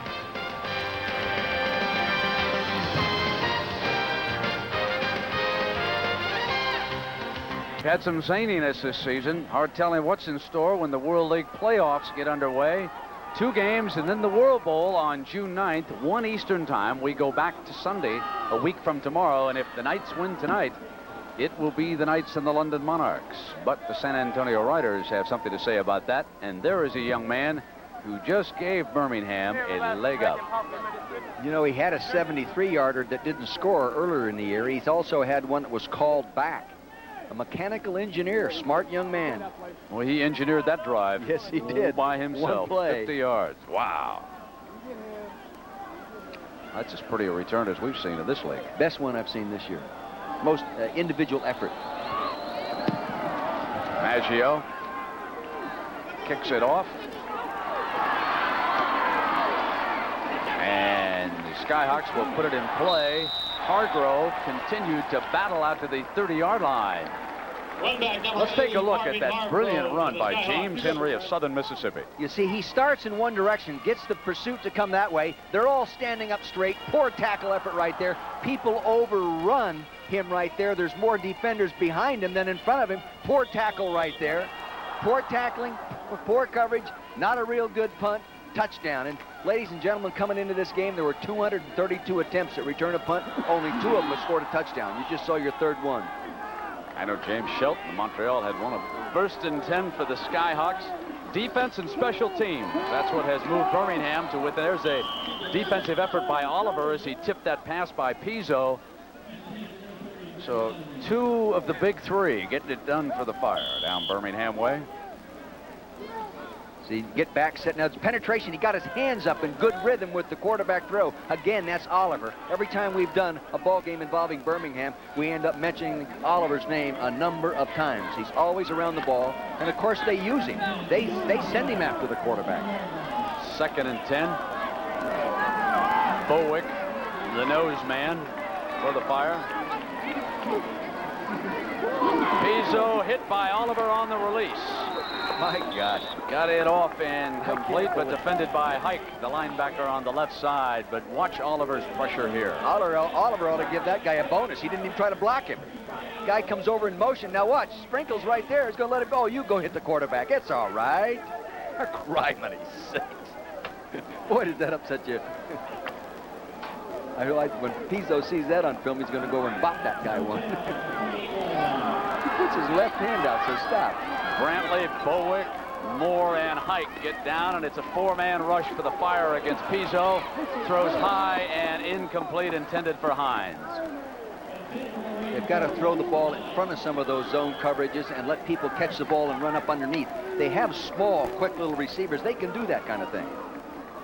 James Henry was active on that play defensively, too. He may have got a piece of that ball and deflected it. He can do a little bit of everything, and here he comes again. Well, he has a punt. He has an interception return for a touchdown, too, early in the year. Can he Johnny Vandermeer it here? And we get 2 in a row. That's too high to return. That's a nice high punt. That's tough to return. And he falls on it right there at the 38-yard line. Oops, Hike. Pushing and shoving down there on the catch. 34-yard punt by Bush. Fires ball, 1st and 10. They lead the Skyhawks by 7 points here in the 3rd quarter. Birmingham Fire. Bell, the running back behind him. Audible. Hand off to Bell, 41-yard line. Let's go down. Mark Jones and a man of the hours with him. Mark? Yeah, James Henry ranked second in the league in punt returns. James, big play with you guys looking to get into the playoffs. Oh, yeah, special team got to make a big play. If you got a good special team, it can help you in the game. It can make you win, can make you lose. In the last couple of weeks, it's been helping us win. Of course, if you finish first, that means $5,000 bonus for you. Oh, yeah, I would love to have $5,000. But right now, from Orlando, he got a big average. It's kind of hard to catch. Thanks for joining us. Back upstairs. Thanks, Mark. On the option, Jones keeping it and getting to the 45 for Misna. Getting a hand behind his leg and tripping him up down there. Yeah, the special teams are often overlooked in this game, aren't they?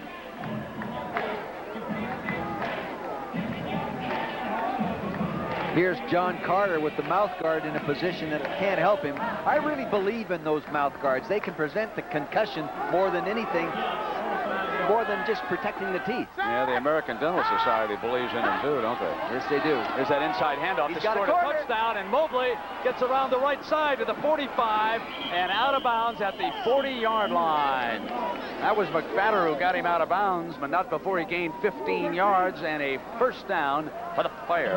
Excellent game planning because they knew what defense they were going to get. They called it at the right time. You'll note inside handoff to a wingback offensive lineman pulling around. He's got Iniguez, number 52, out in front of him. He gets a block from him. You can see the defender never did get to him, so all he had to do was just keep running toward the sideline, exactly like he did going in for the touchdown early in the ballgame.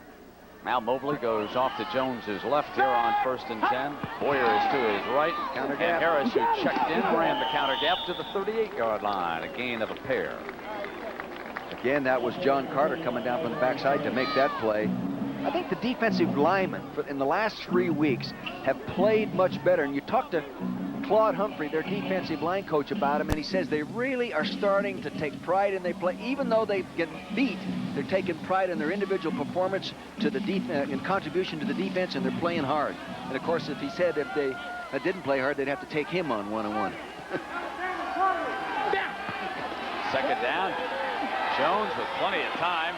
Now comes back to the middle, and Ross, who's down at the 30-yard line. It'll be very close to a first down, depending on where they spot this ball.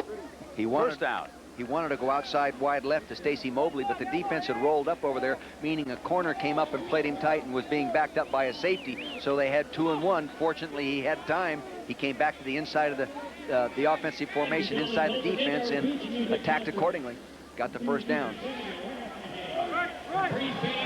Sergio Biza checks in. One of the Operation Discovery players at tight end, threw a block that time, and Harris crushed inside the 25-yard line. He got a block, okay? I'll give him credit for that. But he actually blocked the guy in the wrong direction, and the defender read. Where is he here? Here he is. He's over to the right side of your screen. See, he went in to cut him off, and the defender came down, and he ran outside of him. You'd say he was using a negative technique. They practiced that technique over in Europe. Second down. Let's get inside the 20 for a first down. Jones going to the end zone to Boyer and intercepted. Picked off by Peter Samuel. And he's going to bring it out. Oh, why did he stay in the end zone? They'd have spotted it at the 20. What was he thinking of? He wasn't thinking. That's why he brought it up. They might rule him down in the end zone. I don't know. Did someone touch him? That's the 3rd interception. That's the 3rd time in the game they've gone after him deep. The 3rd time he picks it off. You can't gamble on that no matter what you think your chances are of going the distance. Now, wide receiver from the other side will get an angle on you. Peta had position on him all the way. He was right inside and right where he had to be. Only if you're on your feet and you step in front of a wide receiver in that part of the field do you come out. Here it is, right in the middle of your screen. There, see, he goes up there nicely. Now he's going to come down in the end zone. He's on the ground. Now, no defenders touching him right here. See, he's tried. Jackson came in there and tried to tell him to stay. He had control of the ball before he dropped it. Is that right? Yes. Okay, I just want to make sure of that.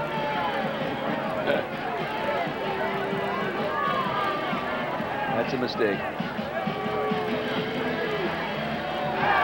So the ball is put down on the 3-yard line. Trying hard to create something. We've got to give him an A for effort, though. You're darn right. And he got the job done with the interception, too. Third time was a charm. They went after him 3 times. Now Birch and Lowry line up behind Pizzo. We'll see if they play this conservatively. They do it as Lowry looking for the seam, and he runs out to the 11-yard line. Good first down play, and they needed one coming out of the end zone. Good blocking. They were in very big, wide line splits that time to spread out that 30 defense. That's why he was able to cut back up inside. Now they send in an additional wide receiver, and Birch trots off the field, so Lowry will be the lone running back. Hines and Hargrove along with Clarence C.A. Tackles over formation that time. And no room, but Lowry finds Priest and gets a first down. Bounced it outside. Good effort, good second effort. Bouncing, just kept the feet moving. They had both offensive tackles on the same side, to the left side there next to a guard. So that was 3 big 275-pound plus offensive linemen coming off together, and he mushed up behind them, then broke off to the right. It's tackles over again. See to the left side, down at the bottom of your screen. Lowry runs away from them. Pike was jamming it up over there at that linebacking spot, number 56. And McGowan, who was at the bottom of the pile, was shaken up a little bit on that play. There it is, the first North American team to win in Europe. The Sacramento Surge upsets Frankfurt 24-13 and throws the European Division wild card race up for grabs. Here it is, Pizzo firing complete to CA, and he's brought down by Holland. Now, if Barcelona can beat London Monday night in Wembley, then Barcelona will go to the playoffs as the wild card team. London has already wrapped up the division championship. If London wins, then Frankfurt will go to the playoffs because Frankfurt beat Barcelona head-to-head last week. The mental edge in that game really has to go to Barcelona because London already has it all wrapped up. On third and short, Pizzo keeps it on a knee fake and bootlegs for the first down to the 35-yard line. Excellent football call by Roman Gabriel that time. Now, he didn't call that by guess. He game planned that. He saw in films when the ball went inside to the right that the defensive right side didn't maintain their discipline. They're down inside. He came out there. This is not a gamble. He knew what he was doing when he ran and called this play. Got outside. Maurice Oliver, number 59. You know who Hinkie hooked up with that time? Oh, did he get our friend Moore again? It was that one-rounder back in the first half. Now Pizzo gets a hold Moore, and he gets it off into the hands of Sprinkles, but he's going to be whistled down, and that was Moore beating the block and taking the quarterback down. I don't know how he got there that fast. It's to be the right side of your screen. There he comes. No one blocks him. That shouldn't be called a sack. That's a bag. A sack is when you earn it. He bagged that one. No one even touched him. Where do you think Hinkie's bald head was in this? I don't know. I'll tell you what happened. Hinkie stepped out and took the linebacker. Maybe the offensive line was supposed to slide. I don't know. 10-yard loss, 2nd and 20. Big hole for Pizzo. Throws complete to the 35-yard line, and Hargrove being defended by Hunter. You know, Pizzo does show some poise and some confidence when he sets up in there like that, steps up, knows what's going on. Good awareness. Throws the ball sharply when he gets time to throw the ball. This is going to be a 3rd and 9 right now. Who do you look for here? Well, I think they'll come back with those turn-in patterns. They're a higher percentage throw. They've been successful. Might as well stay with them. Hargrove is lined up in the backfield behind Pizzo. Now they send him in motion out to the quarterback's right. Pizzo looks in that direction. It's Sprinkles who may have fumbled and gets it back. And they're going to rule it incomplete. They were fouled up. Plus, the man in motion was going toward the line of scrimmage when the ball was snapped. It was illegal motion. What, do you think he was back in Canada?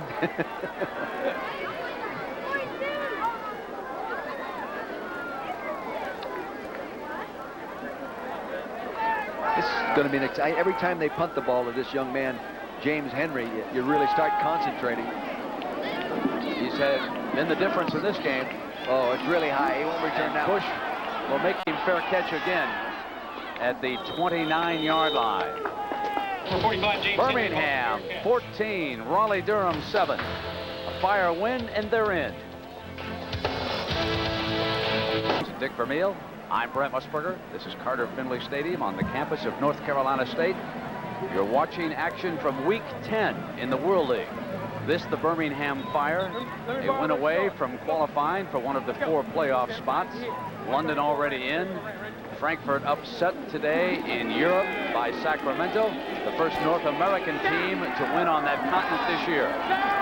The Fire leading on the strength of a beautiful 50-yard punt return for a touchdown, and now Harris bolts out for a first down on the initial carry here of this series. Zeke Getson bringing him down. 11 more yards for Harris, who was playing for Montreal before he was turned loose. Montreal with a game against Orlando Monday night that could be big depending on what happens tonight in the Meadowlands between the Knights and the San Antonio Riders. The Riders need help here. They need a Raleigh-Durham comeback to have a chance for the playoffs. Harris bulls his way out to the 41-yard line with Ammons hanging on. Really a nice play by the nose guard, David Ammons, being blocked by Bill Anderson. He's sliding along the line of scrimmage, and he had no place to cut back because the nose guard had gained penetration and was working upfield on him. It was a nice job by David Ammons. He has really improved the last couple weeks. Claude Humphrey's been really chewing on his you-know-what. And Claude is big enough that when he chews on your know-what, get your attention. I'll give you a clue. I had dinner with Claude Humphreys Thursday night.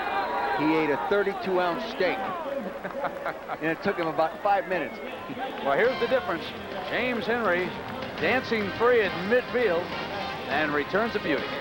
50 yards for the touchdown that has Birmingham in front, and we're going to return with more World League of American Football after a word from our ABC stations.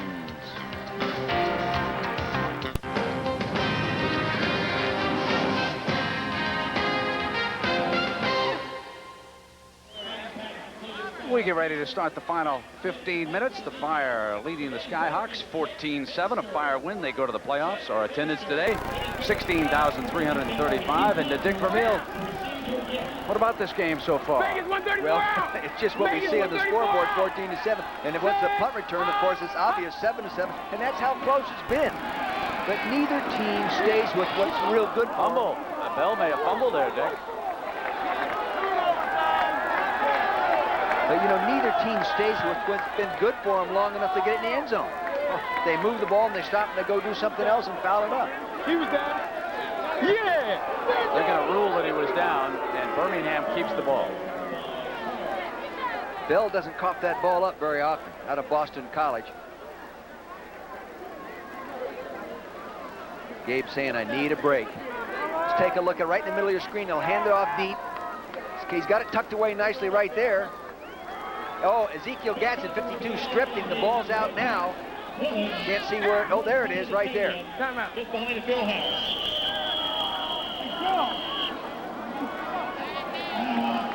Did the Fire use a timeout? Yes, they called timeout. Birmingham used the timeout in the early seconds of the final quarter. Getting close to being penalized for too much time. We'll be right back. Model Carol Alt, but this license to kill is about to be revoked. BL Strikers movie special plates Monday. Chan Gailey obviously feels that his defense and his special teams are ready for the playoffs, but not yet his offense. This is a 3rd and 6 for Jones, who will operate from the shotgun, the blitz, and it's incomplete. They forced the punt. Well, he did not get good help from the coaching staff. While you were away, they told him that only one linebacker was on the field. Folks, there was a second one, and he was coming full bore after him that time. Ezekiel Gatson from the top of your screen is going to come in untouched. No one picks him up. The protection was swinging left. If the protection swings away from a linebacker they're not going to block, they normally go hot receiver on that side. Obviously, they weren't doing that. Maggio with a 10-man rush. Ooh, nice punt. Fires one off. Hargrove. Fumble.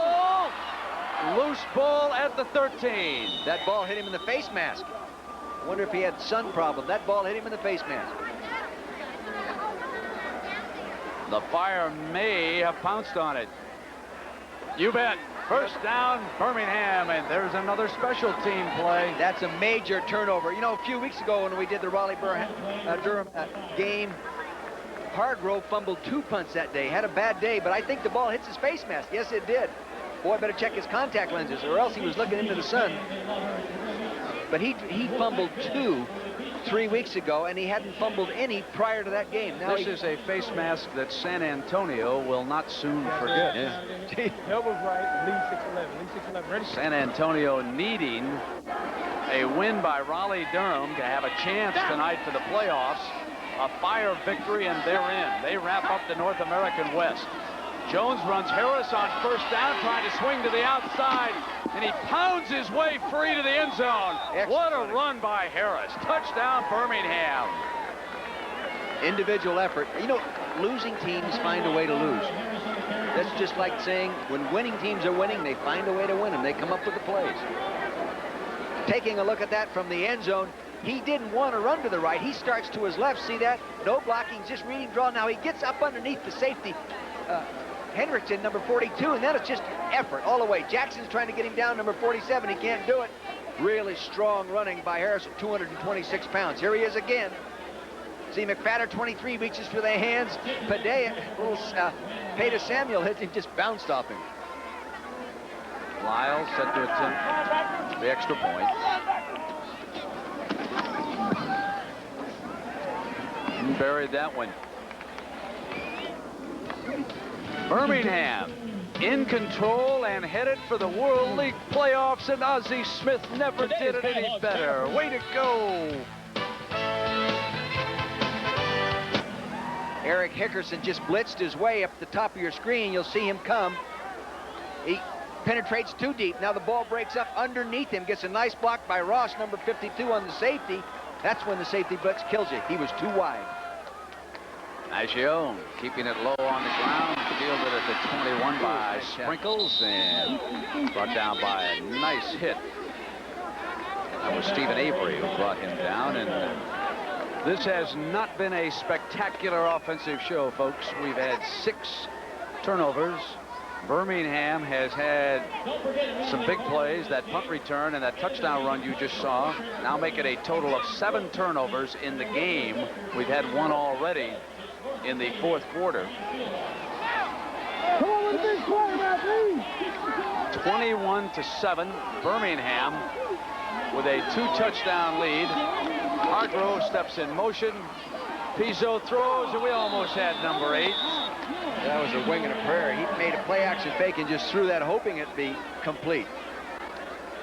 Did not really. Now he did. You know, the quarterback really didn't look. It's a slant pattern. See, they're running a fake inside to hold the defense. Now, and he just throws it blindly. See, he should get his body around, throw it in that hole, and don't throw it that high.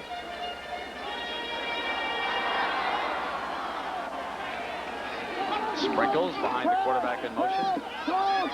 Pizzo had time. He threw low and incomplete. CA with a diving attempt. And let's go down to Mark Jones. Mark? Gentlemen, as I said earlier, Roman Gabriel promises win in final Skyhawks game. Well, Elroy Harris thinks differently. Elroy, big run there for the touchdown. Yeah, we have to get out here and play real hard. I think we came out kind of down because of the 9-0 team. We just had to get some spunk back into us. And I told him when I was going back in there, I said, if you all block, I'll run hard. So that's what happened there. That was a draw designed for the front side, but it was open from the backside, and just ran with it. Congratulations. There it is, another turnover.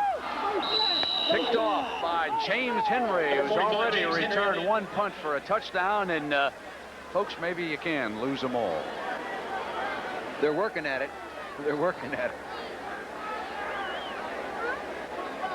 See, he's in a scramble situation. Now he's going to throw back. Now the pursuit coming inside out normally intercepts that one. Here was the pursuit outside in.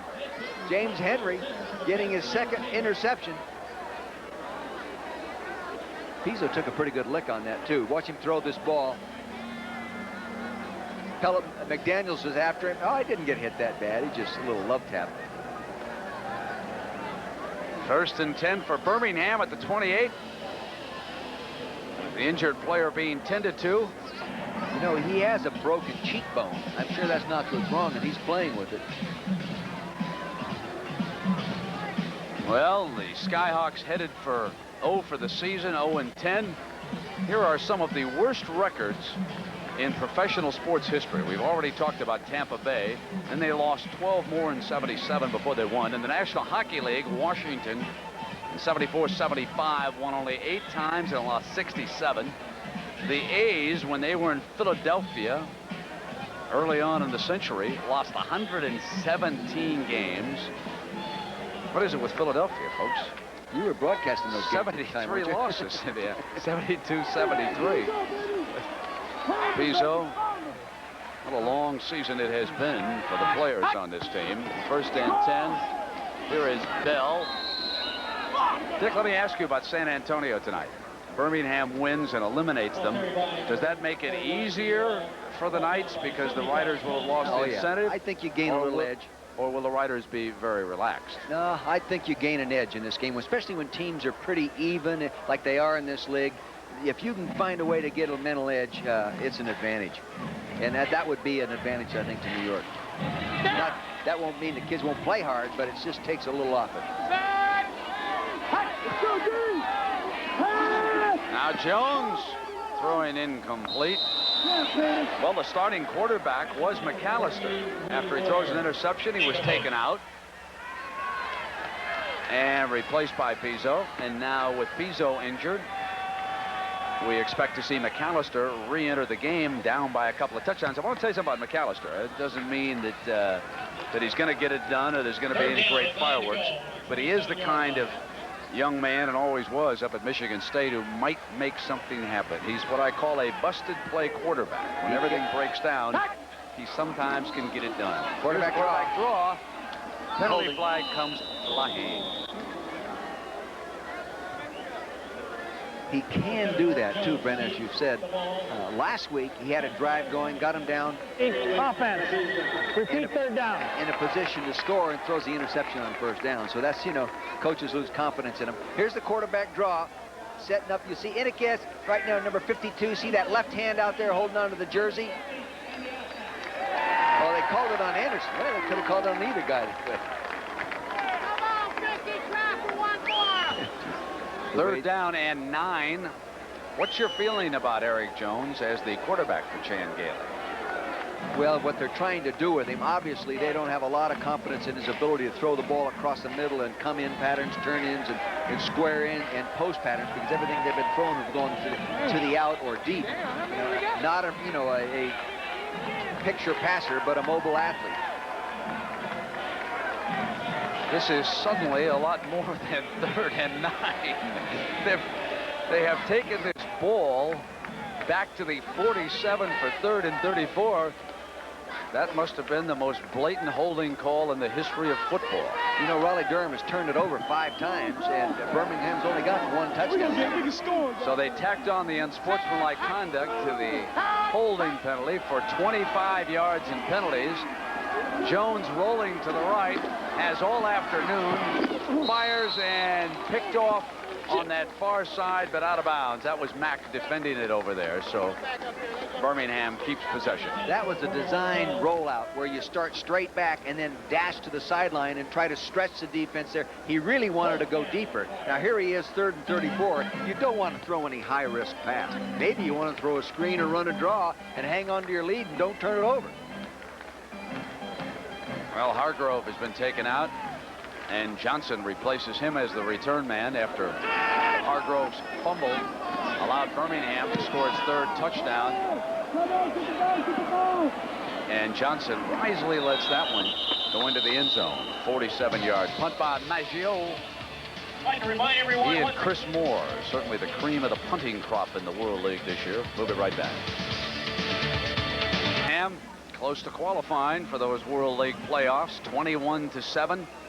The defense has done a wonderful job for the Fire all season long. You know, Brent, they really have. They forced opponents to run 46 plays for every touchdown they've given up, and that's exactly what the best team in the league, the World League, London, has done. So they have really done an excellent job on defense. McAllister replaces Pizzo at quarterback. Back for his second tenure. Pitches to Birch. Nice cutback. And reaches the 23-yard line. Jackson there defensively, and the flag flies again.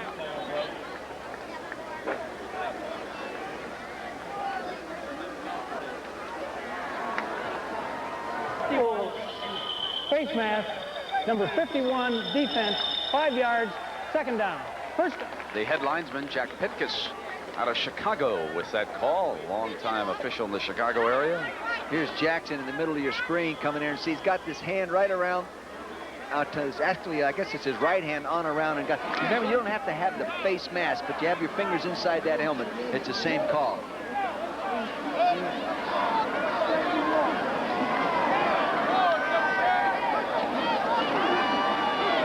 McAllister fires to the right to Sprinkles for the first down. Let's check in with Mark Jones. Mark.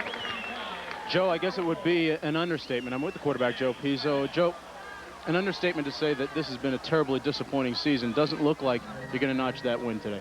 I don't know what to say. These guys, we hung in and worked hard as we could, try to get a win, and thought we had these guys on the ropes here in the first half, and had a couple mistakes on special teams, and that didn't help us move the ball any. So, you know, it's not over yet, but it's not looking good for the home team.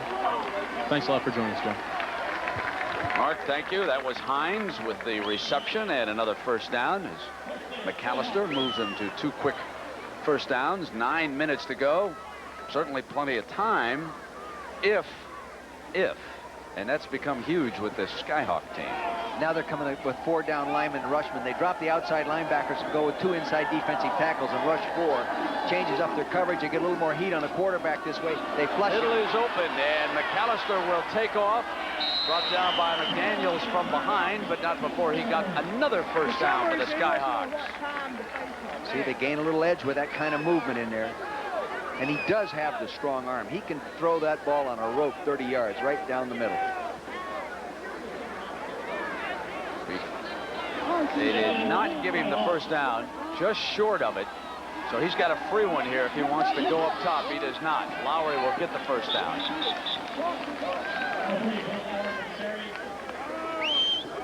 8:15. Skyhawks need to keep it moving. The one thing they've got in this situation, they didn't have the first half. They still have all 3 timeouts. Well, I'll tell you, on the roll, McAllister, if his receivers will continue to work. Oh, they will. He can find somebody. You know, and watching these kids practice Thursday and being with them in meetings and that, it's amazing. You didn't read them as an 0-9 team. Hines and Hargrove bust out. McAllister now steps away from the pressure. No. Intercepted by Miller at the 3-yard line. John Miller picks one off in center field for the Fire. Well, he did find somebody open on the... Yeah, he found the safety open. No one was covering the safety. Nobody was on John. The receiver lined up in tight. Now that's Patterson, number 86, lined up as a tight end coming out. He goes out. There's a scramble situation. He moves on, and he goes up. But see, right now McAllister loses the fact that there's a deep safety playing the half the field just sitting there. See, he's just sitting there for that kind of a play. That's a gift early, right there. George Perlis taught him how to do that. You threw an interception for George Perlis. You may not play for a year. No, but John Miller used to make some big plays for him. You're talking about No. That's right. They were teammates. Oh, yeah. You bet. That's true. Michigan State did it to Michigan State. I had forgotten that fact. You and I were on. We were on different pages. It happens. Well, that tells you about 10 times 10 a game. In the week 10 of the World League. It's understandable. Ganson and Carter were there defensively against number 31 Harris, who had a splendid touchdown run. A couple of nice runs, one by James Henry.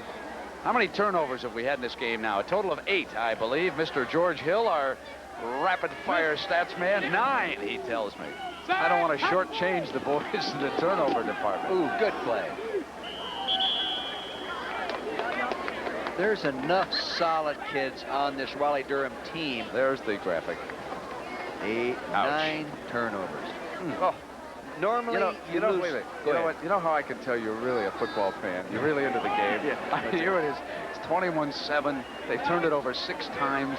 Guy runs up the middle for 2 yards. Nice run. I'll tell you, folks, Dick Vermeil never quits on a football game. Hey, those kids aren't quitting. I'm up here looking at my clock. When can we get to the airport? And here, you're buying dinner. You're right. Jones in the end zone. Fires high and complete. Adios. Oh, a first down to Willie Boyer. And he says, why couldn't I have just beaten the defensive back? Eric Jones took a lick and is down in the Birmingham end zone. But to me, every play is a whole game. Each play, and if someone plays really well on the play, it should be acknowledged. Here's the hit. Here's Grabizna, number 77, coming around. There's that big Mullins again. Boy, when the coaches look at the game film this week, I bet he gets the boot right in the big push. He must have already been hurt, Dick. I didn't think he was hit that hard on that play. He must have already been injured. I want to see who trips up Boyer here. He gets free. He's past Jackson. He has to go down to catch the ball and bobbles it. And then Samuel gets him by the right ankle and brings him down. You know, on that injury, honestly, in fact, I thought Grabizna was even pulling up when he hit him. That's a 38-yard gain. All right, just sit right there. Sometimes you hit just the wrong way. Whew. You better? Yeah, he just punched me, man. I know. Fucking left hook. Oh. That's the left hook that'll do it. All right, Eric. Let's see that left hook. Oh, I see. Right up underneath the solar plexus. Okay. Right. I missed it. Get it up. Oh. See, he just got the wind knocked out of him by that left hook. He caught me in the gut. Okay. You next? Yeah. Bothering you anything? Hey, Grant.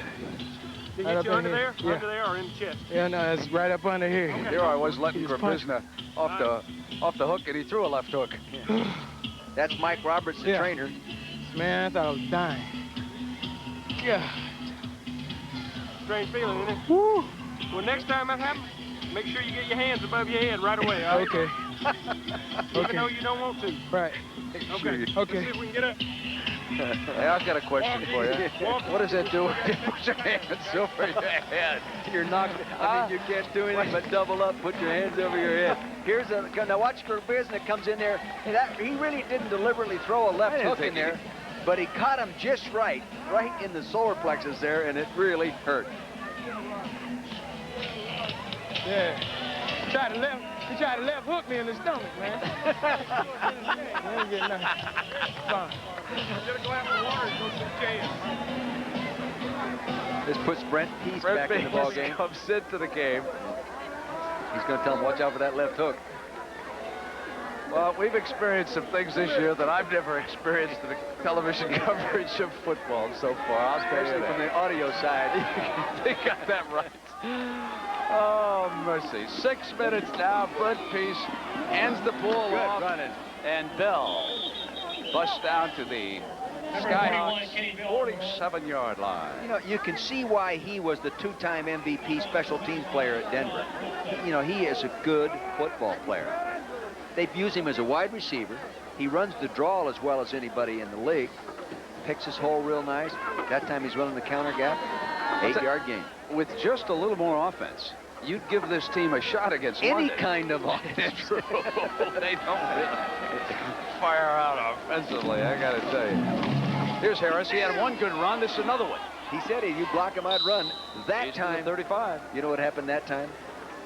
Richard Schoenwolf, 75, the offensive right tackle, got whipped physically by the defensive end, and they ran right up underneath him anyway.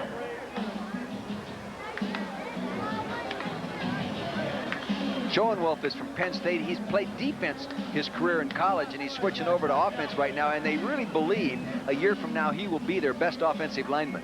We got Mullen, Tanks, Anderson, Iniguez, and Schoenwolf up in that offensive line.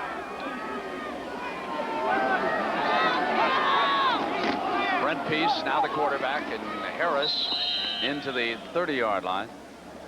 Grabizna there defensively. You know, you've called his name a number of times. He's a character kid.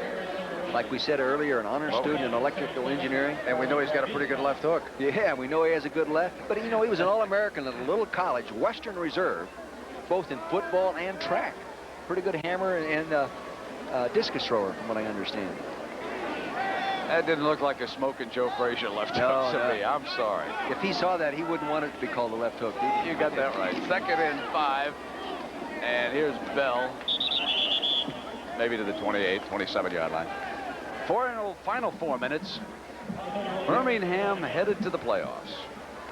To turn the ball over as many times as Raleigh Durham has, and the offensive team only get 14 points out of it because they got the 1 punt return for a touchdown. You'd have to say that Raleigh's defense played pretty well. There's Big Claude Humphrey and Roman Gabriel.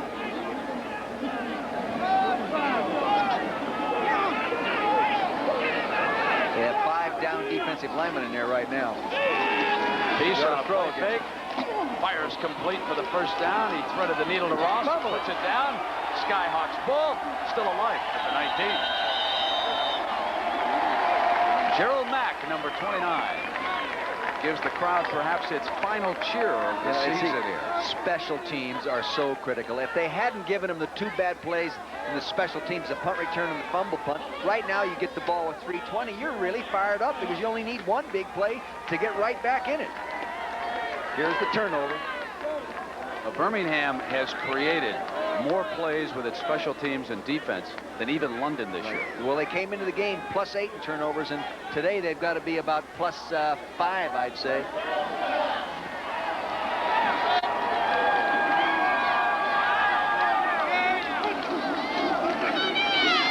Now McAllister throwing, and a nice grab by Johnson at the 45-yard line. Good catch. You know what he did real well? What he did real well is he went back, he set up, he looked right to keep the safety in the middle of the field. Then he comes back and throws the post. See, the safety's late in getting there. See Fuller? He didn't get the jump on the quarterback's eyes. That defensive backfield will be going for the interceptions now. Underneath and over through McGill a little bit. It'll be 2nd down and 10. 2:49. 3 timeouts left. See, the chances are they're going to stay in zone coverages here. Not true prevent, but zone, like 2 deep, 5 underneath.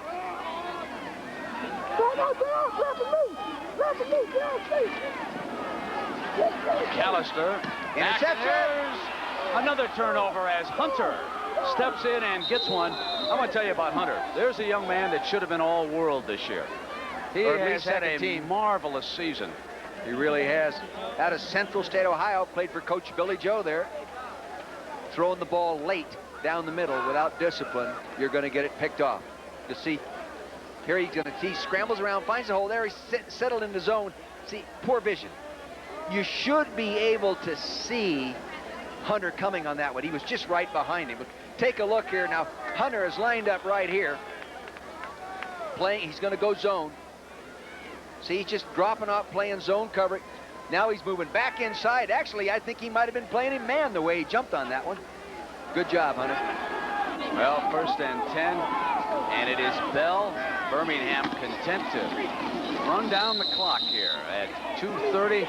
We've had so many turnovers in this game. I think I'm watching basketball instead of football. We've had 11 turnovers here this afternoon. Brennan, when I was coaching, I always felt if we turned the ball over 1 more time than our opponent, we were going to lose 2 out of the 3 times that we did that. The only time we would be minus in turnover and still win is when the special teams won it for us in some way, or else we were just playing an inferior team. Carter injured for Raleigh Durham, number 75. He's played well today. So next Sunday, World League playoff action, 1 Eastern time. Not sure where we'll be. Several teams still with a chance. It looks like San Antonio is about to be knocked out of playoff contention. That would leave London and Birmingham in, and the other 2 spots open. And if Barcelona can upset London and Wembley Monday night, then they would qualify. The Knights are 1 win away, but if the Knights lose, then on Monday night in Montreal, Orlando and Montreal will play for the final spot. So it's all going to come down to Monday night, one way or the other, either 1 game or 2. We won't know where we're going until Monday night late. Hans-Ulrich Rieke and Andreas Matzkes, 2 Discovery players of John Ralston, your buddy, have checked into the lineup here for Birmingham. Nice to see the Discovery players, and Chan Gailey is one coach who has given the youngsters from Europe a chance. They came from club football teams, and of course there's such a huge difference between club football in Europe and our professional level. And there they are, number 86 and number 84. Riki out of East Germany. That's a population, of course, that is trying hard to work its way into that West German economy right now. Peace handed off to Avery. And Riki has certainly, ball is put down as he kept going. Avery made it close to the 20. I was going to say that Riki has found a way to pick up a few Deutschmarks. You bet. Well, they're going to wind up 0-10, but there were 2 occasions this year when this team, Raleigh Durham, almost won. Oh, they'll never forget this. 17 seconds to go.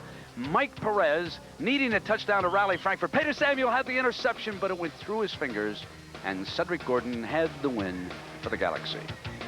Then there was last week, driving for a possible winning touchdown in the rain against Orlando.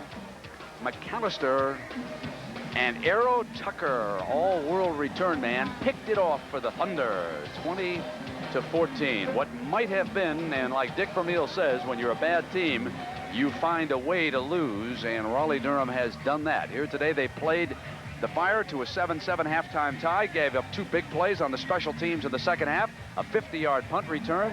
They fumbled another punt, which set up a touchdown run, and it's 21-7 as a result. Birmingham 2 minutes away from the World League playoffs, and Henry's 50-yard touchdown on that punt return, certainly the biggest play of the game today, as the Skyhawks turned it over 7 times. And between the McAllister and Pizzo, fired 4 interceptions, and Roman Gabriel suffers through a terrible season here in his inaugural year as a head coach.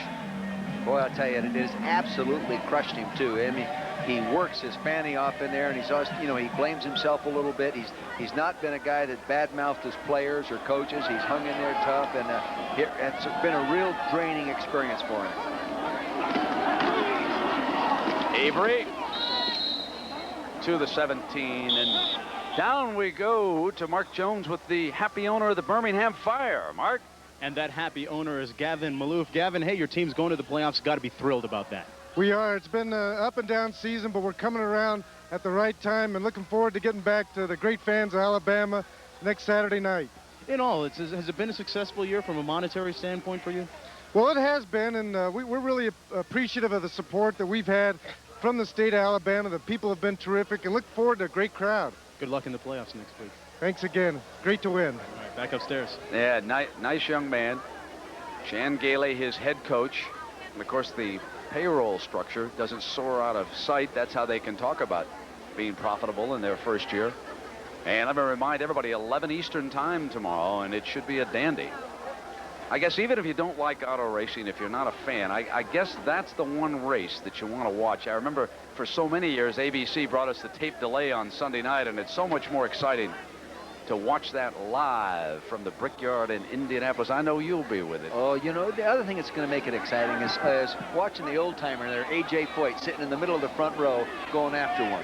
56 years old. His last one, eh? Yeah, that's what he says. I bet he races again. He's hands off to Avery.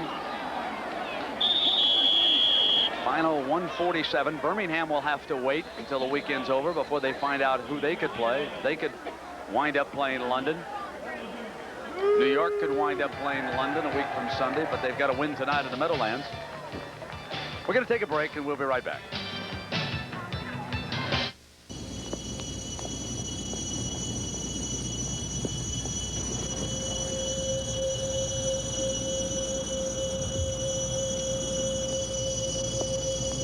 That